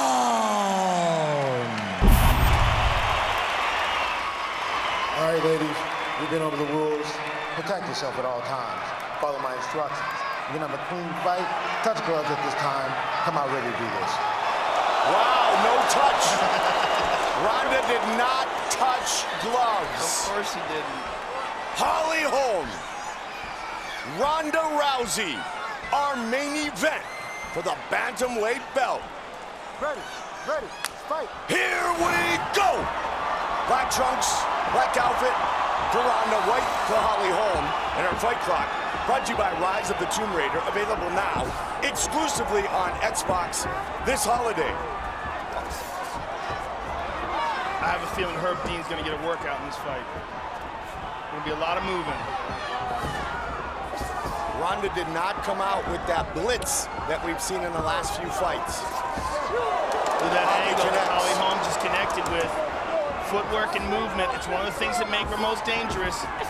And experience striking. Ronda trying to stay right on. Holly is also in tremendous physical condition. There's another key to the fight, that oblique kick that's very popular with Michael Winklejohn trained fighters. And she is truly the product of the man known as Wayne. Oh, absolutely. She's one of his main proteges. 20 years. Ronda over the top. Good head movement by Holly. Ronda's chasing her, but Holly's getting out of the way and cutting angles, ducking. Ronda connected with that hand, though. Joe, this is officially the longest fight Ronda has had, other than the Miesha Tate fight. This is not what Holly wants. She definitely does not want to be clinching with Ronda. That Miesha Tate fight was the one in 2013. Miesha made it to round 3. Good short shots inside by Holly. Holly's got to get out of there, and she does. Ronda right in. Moves out of the way. Oh, she caught her with a kick. Got to be careful. Edmund Tarverdian said he has very, very much confidence in Ronda's ability to box with Holly Holm.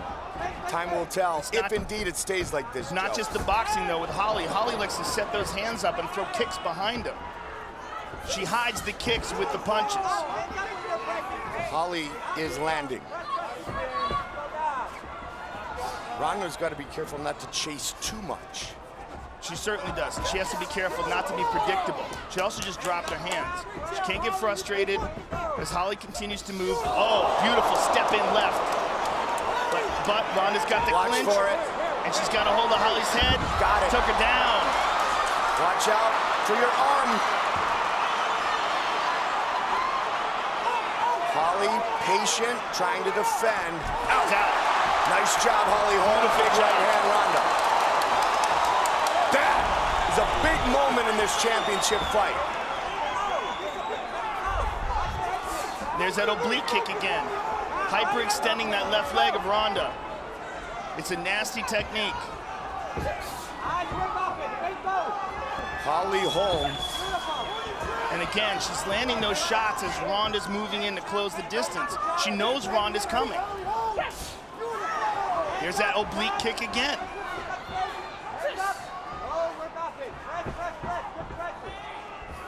She ducks under. The UFC's Tom Gervasi did a top 10 all-time list in January for Ring Magazine. Holly was on that list.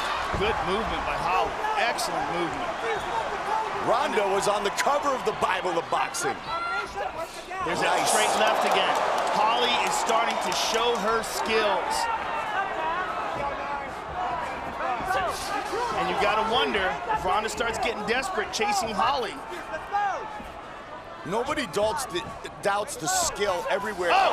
She's tagging her. Ronda's standing right in front of her, and she's not taking her head off the center line, and her face is getting lit up right now. But you cannot... Oh! Again! You cannot get the experience on your feet like Holly has, and she's showing it here. Ronda in with a big shot. She's getting lit up, Mike. Holly Holm is tagging her. Mouthpiece. This is a big first round for Holly Holm.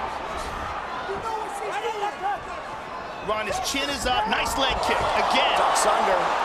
And look at this. Holly Holm is taking down Ronda. Now, I don't know if that's such a smart move, but she did it anyway. There you go. She got back up, though, Joe. She got right back up. But the point is, she did it. She's lighting up her legs, and she's catching her as Ronda's getting very sloppy, chasing after her. Big, deep breaths. Ronda looks exhausted. Hands are down. Chin is up. Takes a lot of energy to be a rock star. Well, right now, Holly's taking a lot. In the face. It has nothing to do with being a rock star. She's getting lit up. We saw the reaction at the weigh-ins yesterday. And round one is in the books. Big. Joe, in all likelihood, that is the first round that Ronda has lost in her professional career. She definitely lost that round, no doubt about it. Most importantly, she is showing a lot of holes in her stand-up game. Which is something that Team Wink talked about. Michael John said it, she's got holes in her game. She's getting tagged, Mike, and her hands are down and her chin is up, and she looks desperate. Side kick. Again with that left hand. She's tagging Ronda. Ducking. Wow. This is incredible. Never have we seen this. But this is boxer, kickboxer, Straight turned left. mixed martial artist. Ronda judoka turned mixed martial artist. Beautiful. Beautiful. She's hurt. Is in trouble. She's hurt. Holly looking to finish. He's out. Holly Holm is the new UFC bantamweight champion of the world. Oh my God. Wow. Unbelievable. What a performance by Holly Holm.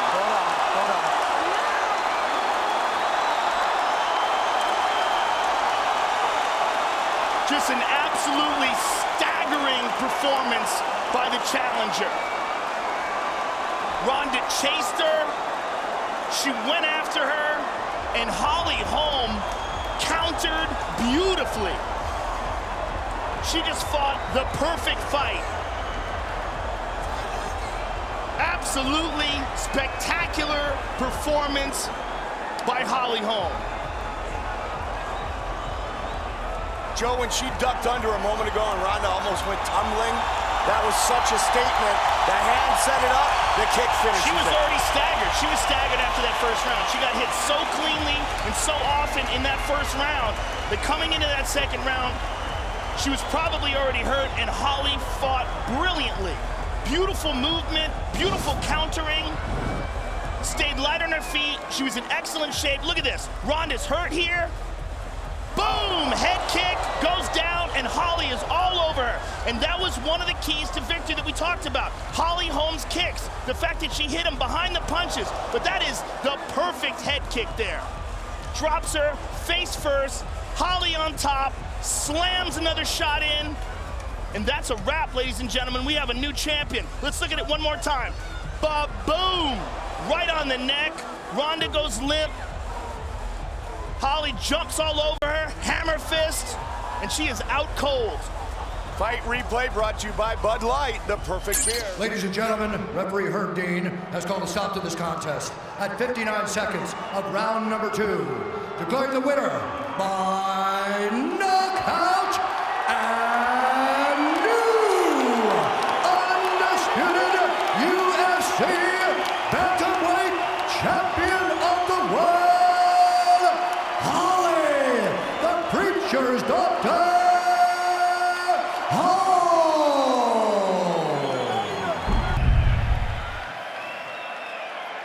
Okay, gentlemen, you understand the rules. You fight under, you listen to me, you keep yourself protected.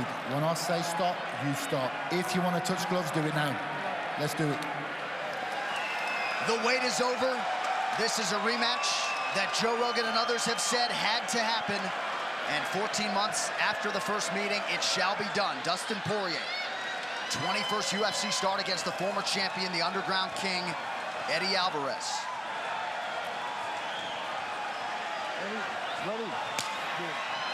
Our main event is underway.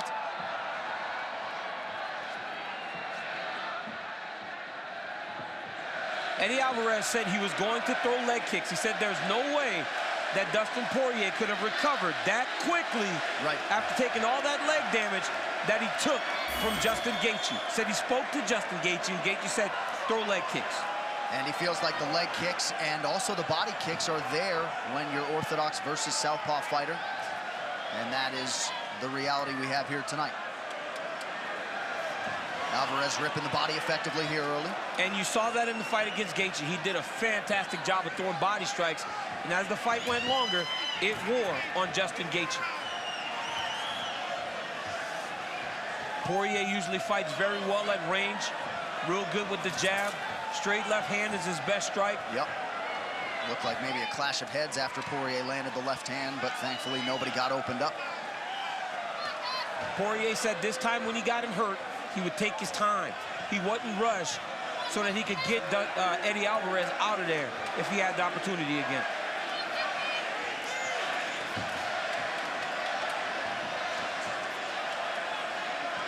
Poirier sticks the jab and moves. About a minute gone by here in round one of a possible 5.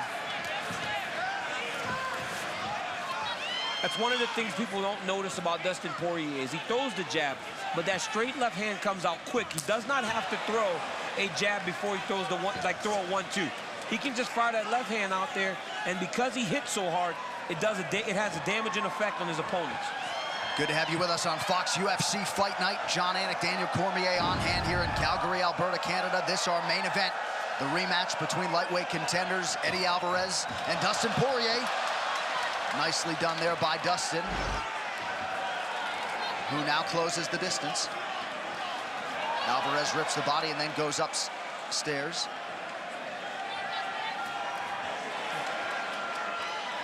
Alvarez doing a pretty good job following up the body shots here early tonight. Alvarez had a lot of success with Gaethje going to the body, but they were conventional fighter versus conventional fighter. As a southpaw, it's a little bit harder to find that liver, but the southpaw kicking has a much easier time trying to find that liver shot that we saw Jose Aldo just finish Jeremy Stephens with. The Poirier corner was expecting Alvarez to wrestle tonight, at least at times in this fight.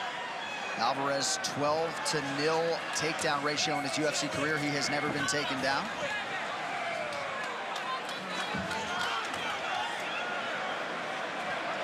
Poirier showboating a little bit. He's starting to find his range as we come up on 2 minutes here, round one. It's because they're fighting at range. They're long, right? Dustin can be long on Eddie Alvarez. Eddie's very aware of this. He told us in the fighter meeting, I've got to get close when I'm fighting this kid. I cannot let him stay at range where he's comfortable. Got to make it dirty. But right now, he's standing at the end of Dustin Poirier's punches. Poirier with a kick to the body.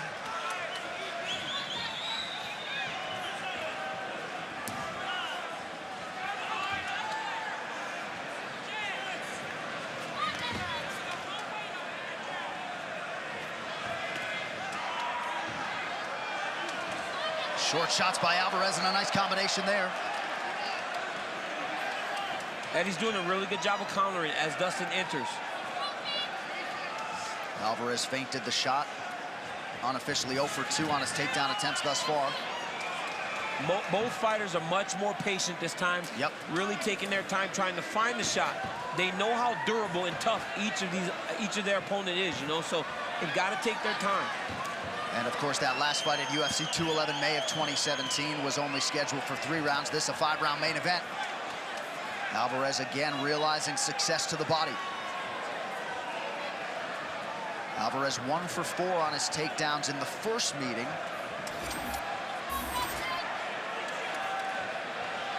Body strikes on point for Eddie Alvarez early, coming up on 30 seconds to go round one.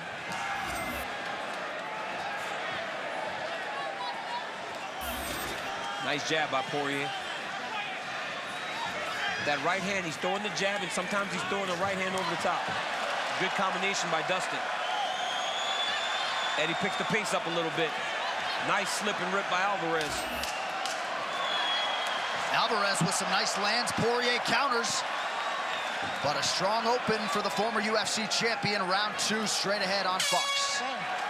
And Mark Henry urgently called for the cutman, who was not in there when Alvarez first took the stool, so they could attend to specifically that damage underneath the left eye. That's coming from the jab. Poirier's doing a good job of throwing the jab and throwing that left straight. And even though he's not throwing it with 100% hard, you know, it's just landing. He's just touching him over and over again. Oh, nice spinning. And that one landed. Yes. Nice job by Alvarez. Good setup to that attack. Poirier's chin held up as Alvarez attacks the body yet again.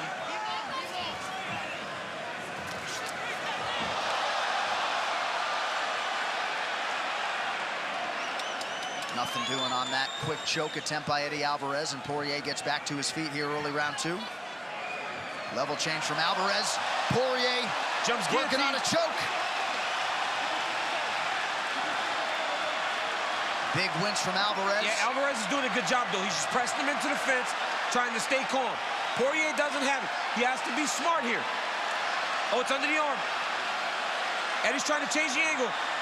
Poirier's got to be very careful. Now he's starting to get deep. Nice job by Eddie Alvarez. That is a veteran. Been in the game a long time. Now Poirier has to be smart here.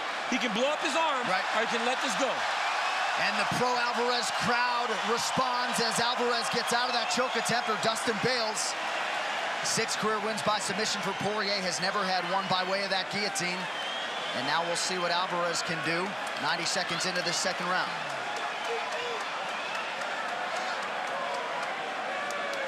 A lot of energy expenditure on both sides, but for Dustin Poirier, burning out those arms a little bit, DC, you'd think, going for the guillotine. Yeah, he did. You know, he was holding on to that guillotine, and Alvarez was kind of holding him up. But it looked like he was holding on to the fence as Dustin was trying to guillotine choke him there. Okay, yeah, so we were just able to look at a replay of Eddie Alvarez seemingly grabbing the fence, and it looked like Mark Goddard, that's what he was urgently getting over there to stop. And now Alvarez with a dominant position, Poirier up against the fence. Got him stacked up against the side of the octagon. Poirier's gonna have to give his back to get to his fence, yep. Alvarez slips a hook in. Poirier's gonna have to go back to the mat here. He's gonna have to go back to the mat. This is a neck crank. Alvarez cranking the neck. He's got a neck crank there. Poirier needs to be fighting the hands, though. He's got to relax and fight the hands. That choke is not under the chin, so just a crank at this point, Yeah, DC. and it's just uncomfortable. It sucks. I'm not saying it doesn't suck. It does suck, but Poirier needs to fight the hands, though. He's not even attempting to fight the hands yet. He's going to circle back into Alvarez. Alvarez right into the mount. Great grappling by Eddie Alvarez. This is a round that has had a whole lot of different elements to it. Still 2 minutes to go. See, it's tough for Alvarez to get big shots off, but he's controlling Poirier with his hips. Look at how much he's feeding his hips. Whereas he's not landing the big damage, but he's still able to actually move into him and keep it secure. But then he throws a 12 to 6 elbow. I mean, I don't understand how Eddie keeps making these mistakes this long into his career. The elbow has to be on an angle. Listen, you can't go 12 to 6. Not my war, I have to call it. Don't go 12 to 6, okay? Come back in. Positions taken away. Here's a look at the elbow. Straight up and down. You cannot go straight up and down. It has to have an arch, right, or it has to turn in some way. You cannot go straight up and down, even if it's to the shoulder. And Mark Goddard all over it. As such, Alvarez relinquishes the position. Back to the center of the octagon here, about 90 seconds to go, round 2. These guys just can't avoid controversy. Oh! Big knee by Poirier, he's hurt. He hurt Alvarez. Alvarez is hurt again. Alvarez tries to level change now, cover it up. Right eye's already closed. You see if Poirier takes his time like he said. Oh, big knees from Poirier. Hurt. Alvarez dealing with some swelling with that left eye, and the pressure from Poirier continues. You see him trying to take his time and find his shot a little bit better. Alvarez is done. Eddie Alvarez is done. Big right hand. Alvarez is still swinging, though. Look at this. What a warrior, Eddie Alvarez. Dustin Poirier finishes the fight. That was it. Dustin Poirier closes the rivalry and knocks out Eddie Alvarez. Wow. What a performance. Eddie Alvarez throwing the 12 to 6 elbow ended up costing him the fight because Poirier got back to his feet, hurt him with the hands, and got the finish. Dustin Poirier, a picture of composure, though, during all of those potentially compromising situations. Poirier delivers again, this time on the biggest stage of his career. Dustin Poirier gets the better of Eddie Alvarez tonight, and Poirier's had a lot of big wins in the UFC, 16 of them now. You got to think this is the sweetest moment of his professional life. Oh, it has to be. And this is another former UFC champion now. Anthony Pettis and Eddie Alvarez, both in the span of 3 fights. Man, it doesn't get much better for this. And for a kid from Lafayette, Louisiana, this is a big, big moment for Dustin Poirier.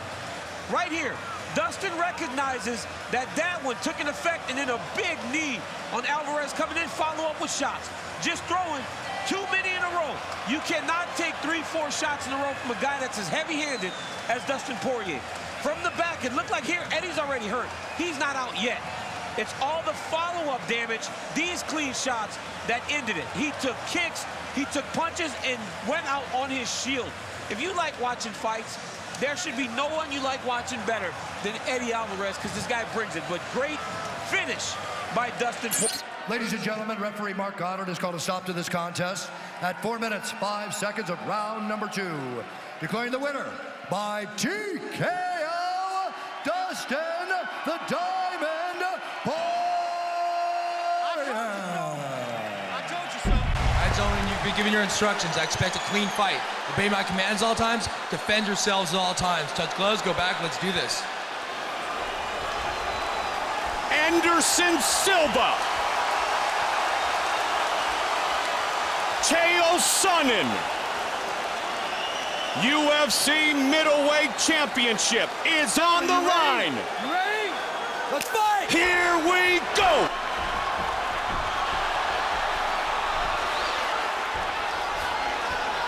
Silva comes out. In the black and yellow trunks. Chael threw a kick and Anderson caught it. Southpaw, Chael Sonnen, white trunks. Southpaw against southpaw.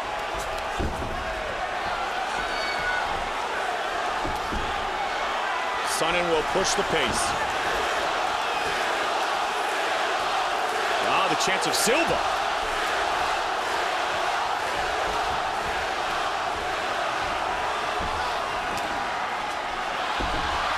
Oh my, look at that.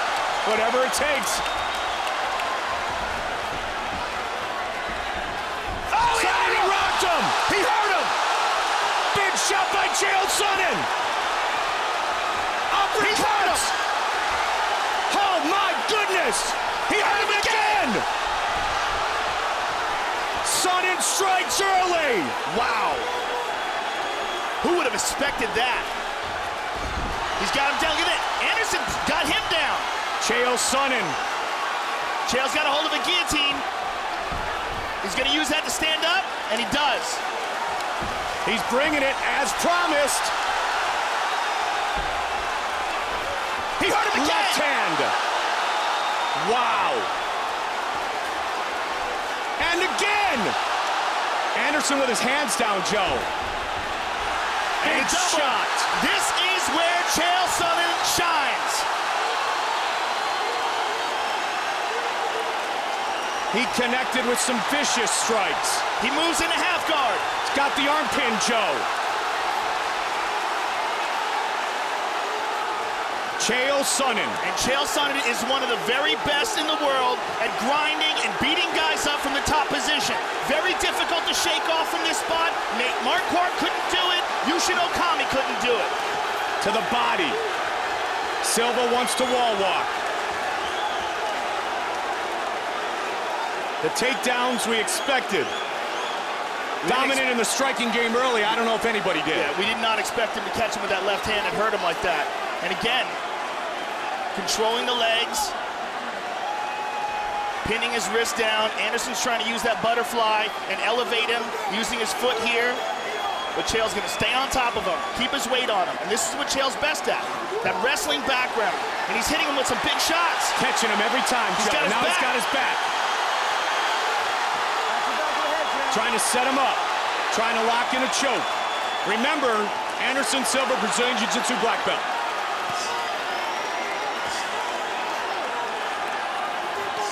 What Chael is very good at here, Mike, is control. He's probably not going to try to throw the hooks in. He's just going to stay on and roll with them as he did there. Half guard now. Another big shot by the challenger. Full guard now for Silva. As dominant as we have seen anybody against Anderson Silva. But it's very early, and it's a 5-round fight. Yeah, what it is a matter of how much damage can he do in this position, how much wear and tear can he put on Silva. Oh my! You could hear that one. Now with a quick left. Into half guard again. And watch for the elbows, that push down elbow. Nice uppercut, he didn't see that coming. Snuck it the arm again, Joe. Pin that right arm down, he's gonna hit him with a left, and Anderson knows it, that's why he's trying very hard to control that wrist of Chael Sonnen's. And he hits him with it. Anderson moves back to full guard. Silva. And Chael hits him again. And again, and again, and again. Over and over again. He's getting punished by Chael Sonnen. This is gonna take 45 seconds. Oh, big shot! Big one. And this is gonna side control. This is gonna take a tremendous amount of confidence away from Anderson as well.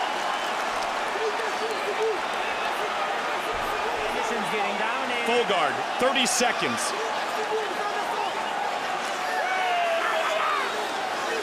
Chael Sonnen could not have asked for a better start.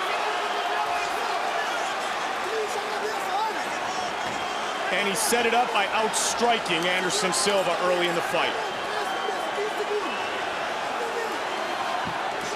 10 seconds. This is more shots than Anderson Silva has taken in his entire MMA career. Round one, Chael Sonnen. The talking has stopped, the fighting has been controlled by the challenger. Anderson Silva quickly comes out in round two. Nice leg kick by Anderson. Anderson's ignited. And he's down again. Takes him down again.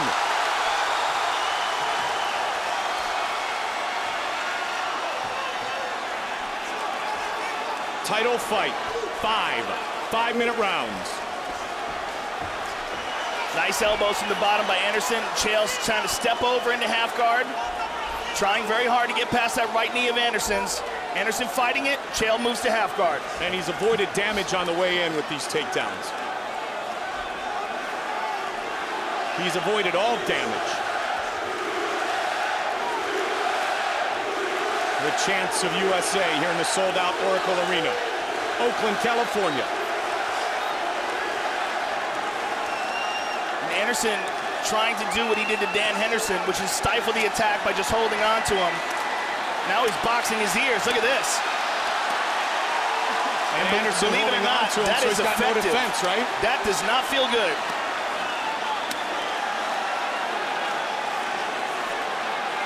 Chael Sonnen. And Chael trying to break it free here. But Chael may also use this opportunity as Anderson holds on to him to try to pass the guard.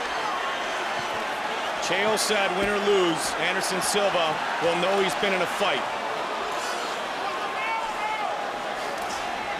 Silva, 11-0 in his UFC career. But getting battered Big left here. hand by Chael Sonnen. Longest win streak in UFC history is in serious jeopardy.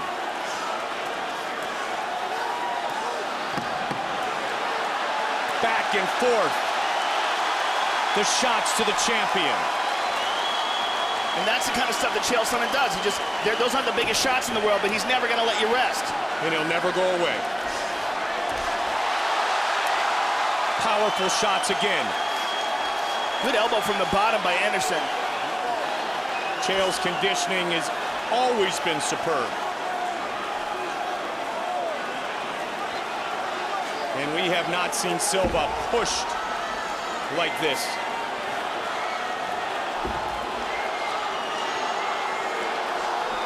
Trying to posture up.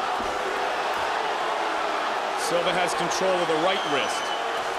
The left is open. From Good the elbow. bottom. And the elbow, as Joe said, right to answer the shot by Silva. 2 minutes remains in the second round. Well, Anderson's doing a better job of defending himself in this round. He's going for an armbar here. Chael's got to be very careful if Anderson can control that wrist. Big shot again. Missed with that one.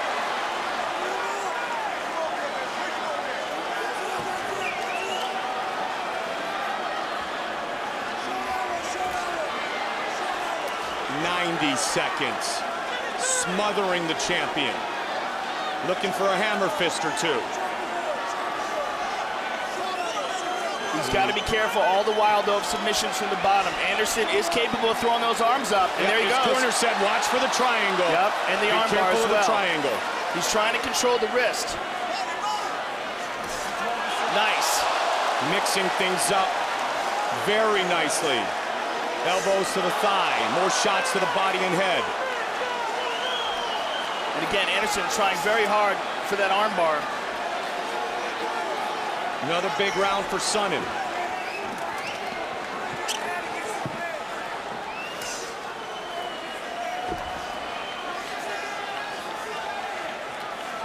UFC middleweight championship.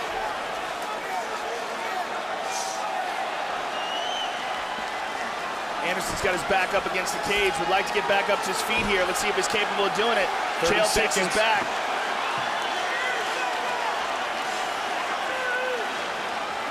Anderson looking for a Kimura. Trying to work on the arm of Chael Sonnen. 15 seconds. Look out for his leg. Anderson's got to be careful of his leg here. Chael's leg's in a bad position. And he's out. Final seconds of the round, Joe. And he nails him.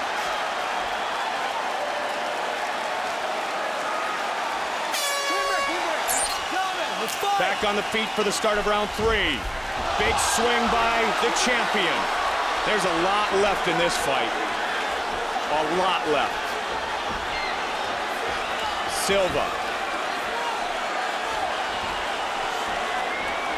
Dancing around and looking to engage. He does with a spinning back kick. Chael pushes forward again. He's got him down again.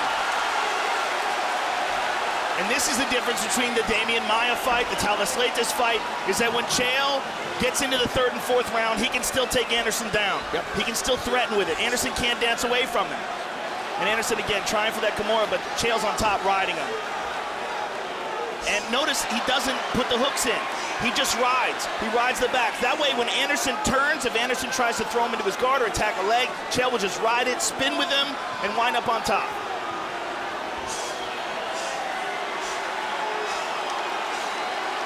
Continuously with the knees.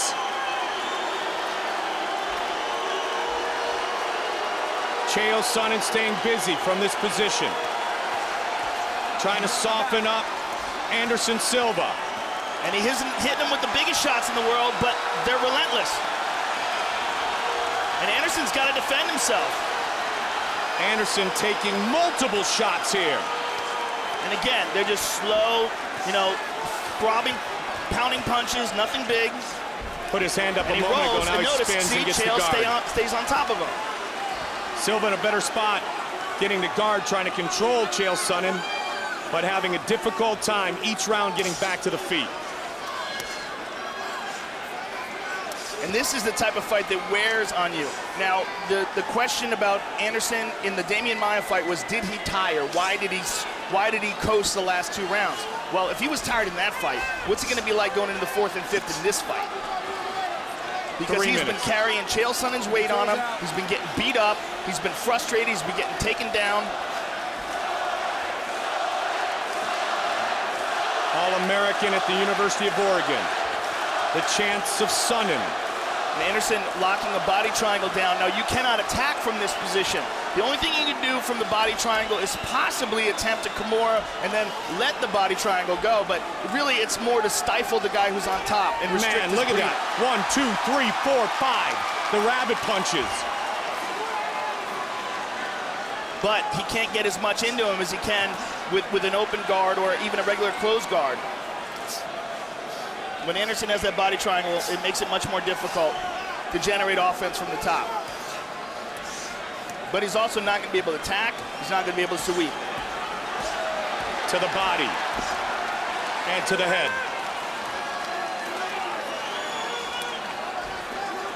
And he lets go of the body triangle. Wrestling 101, Chael Sonnen.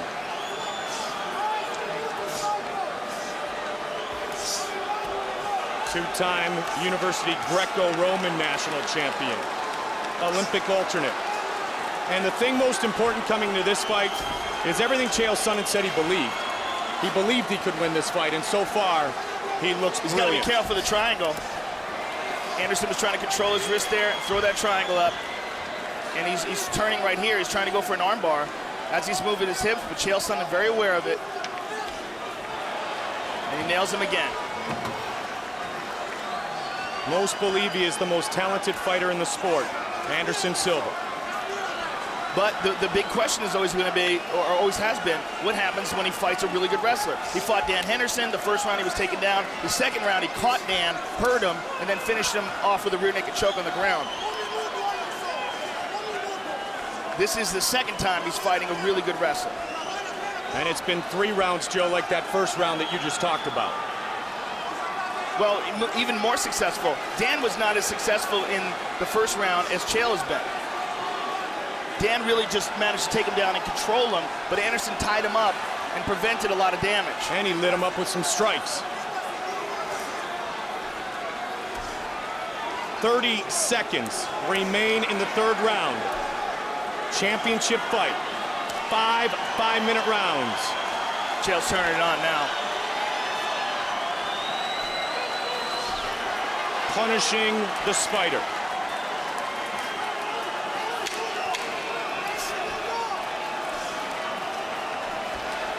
I wonder what kind of advice Steven Seagal is going to give him.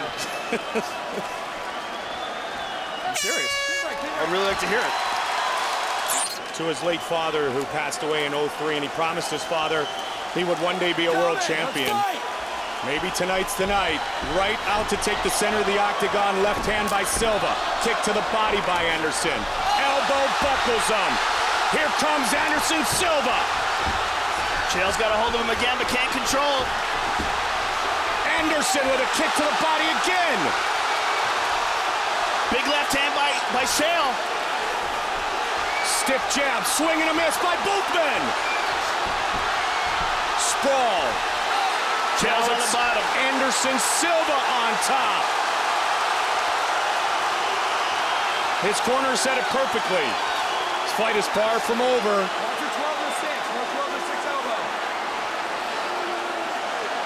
Here comes the champion. Can he keep him down, though? Chael's got him over. Reversal. How good was that? That's wrestling, baby. Couple of big kicks to the body of Chael Sonnen early. I mean, that's really how dominant he is as a wrestler. Even when he's on the bottom, he can turn it around. Now Anderson's got to be very, very frustrated now. He's hit him with some good shots. He's still there, and he has not been able to stop him from taking him down or controlling him when they go to the ground. He has put him on his back as he promised, and he has beaten him up for the better part of now 4 rounds. And he has forced Anderson to fight. I mean, Anderson is coming out each round when you know, he has to stand up. He's doing it with an urgency that we haven't seen from him before. He's taking some bombs here.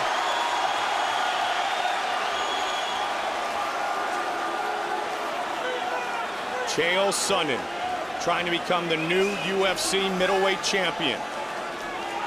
And the first man to defeat Anderson Silva in the octagon.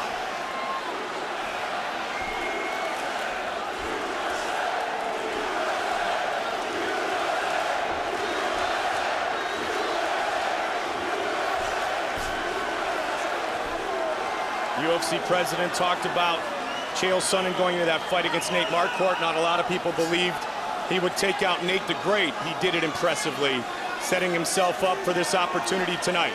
That was a huge confidence builder, too, because Nate Marquardt was thought to be the #1 contender in the middleweight division, and a lot of people thought he was the most well-rounded guy outside of Anderson, you know, in the middleweight division. Chael's trying to pass, Joe. Anderson's trying to use those butterflies is what it is, Mike, and Chael just basing. There he is again, throwing the right hand and an elbow.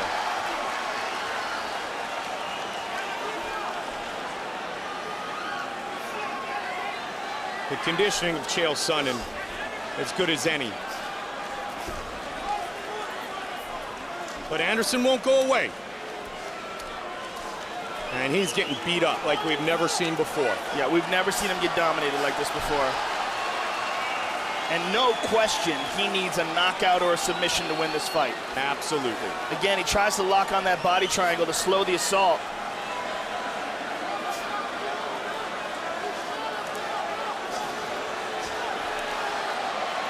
Just he's got to be careful, though, leaving his arms in there. He's got to be careful he doesn't get caught. Look at the left arm of Anderson as Chael Sonnen straightens out his right arm. Be cognizant of that left arm. See how he's doing that? That's setting him up for an armbar. When he's holding on to that elbow right there, the thing is, does he have the energy? Does he have the ability to execute it? Wow. Watch the long legs of Silva.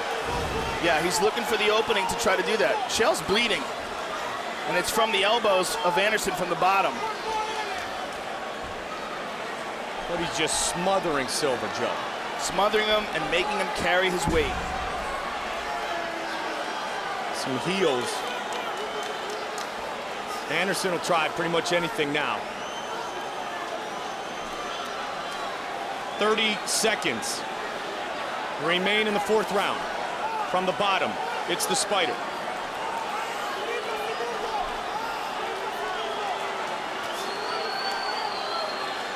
You want to talk about backing up everything you have said for the last 7 months?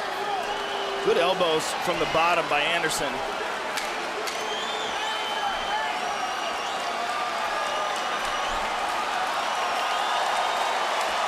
Another round. Headed to round 5. Another round for Chael Sonnen in the books. This is 4-0 in my opinion.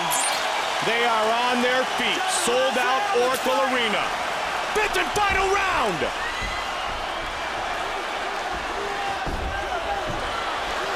Takedown avoided. Anderson's still very light on his feet. Oh, he tagged him! Again, he got him! Rocked him! Unbelievable. Just as it was in round 1.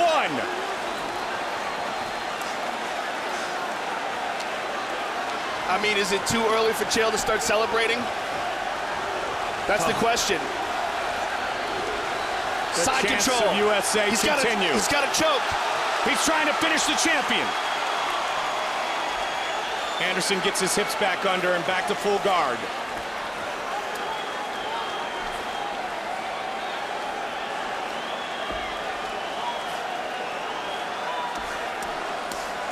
Everything that has been said, all the interviews that have been done.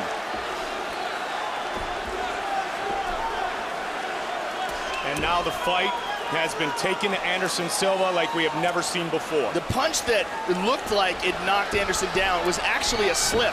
I was just showing the replay. Anderson ducked under it, lost his footing, and now he's in side control. Lost his footing, ended up on his back, and let's see if he can get off his back. And Anderson's trying to hip escape to get to a better position, but he's very tired at this point. He's been carrying Chael Sonnen's weight for all 4 rounds.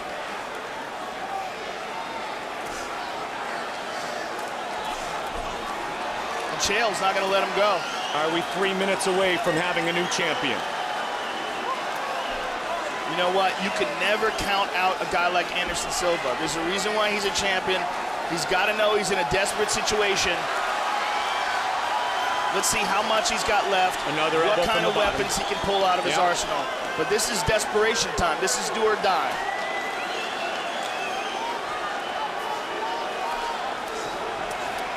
Wow. Big punches from Chael Sonnen. Sonnen is beaten. He is bloodied, but that's what he said he expected. He expected to have to go to battle. He expected to have to overcome. But as tired as he is, he's in his spot. He is on top. Said, I owe everything I've achieved in my life to the work ethic that my father taught me. And we're seeing it all come to fruition here tonight in this title fight.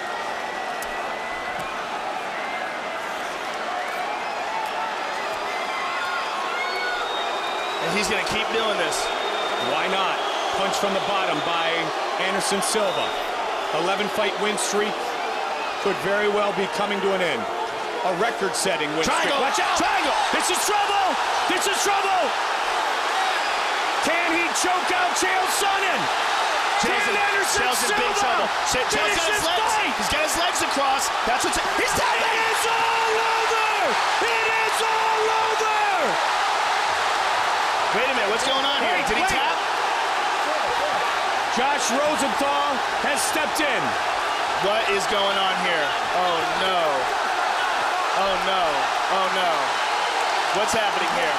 Anderson Silva saying he tapped. Did he tap or did he not tap?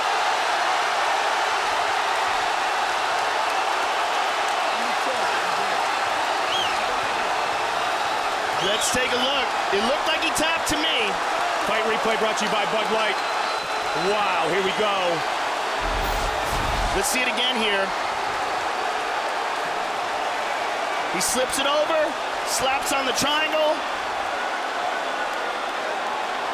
pulls it tight, locks it in. Now, Chael Sonnen did what you're supposed to do. He stepped over with his legs. This is the way to counter the position. He stepped over.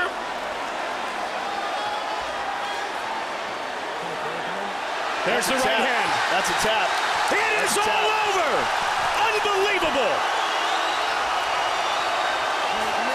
Watch the right hand of Chael Sonnen. Anderson, the Spider Silva, remains the UFC middleweight champion. Ladies and gentlemen, referee Josh Rosenthal has called a stop to this contest at 3 minutes, 10 seconds of round number 5. Declaring the winner by tap out due to a triangle choke, and still the undisputed UFC middleweight champion of the world, Anderson, the Spider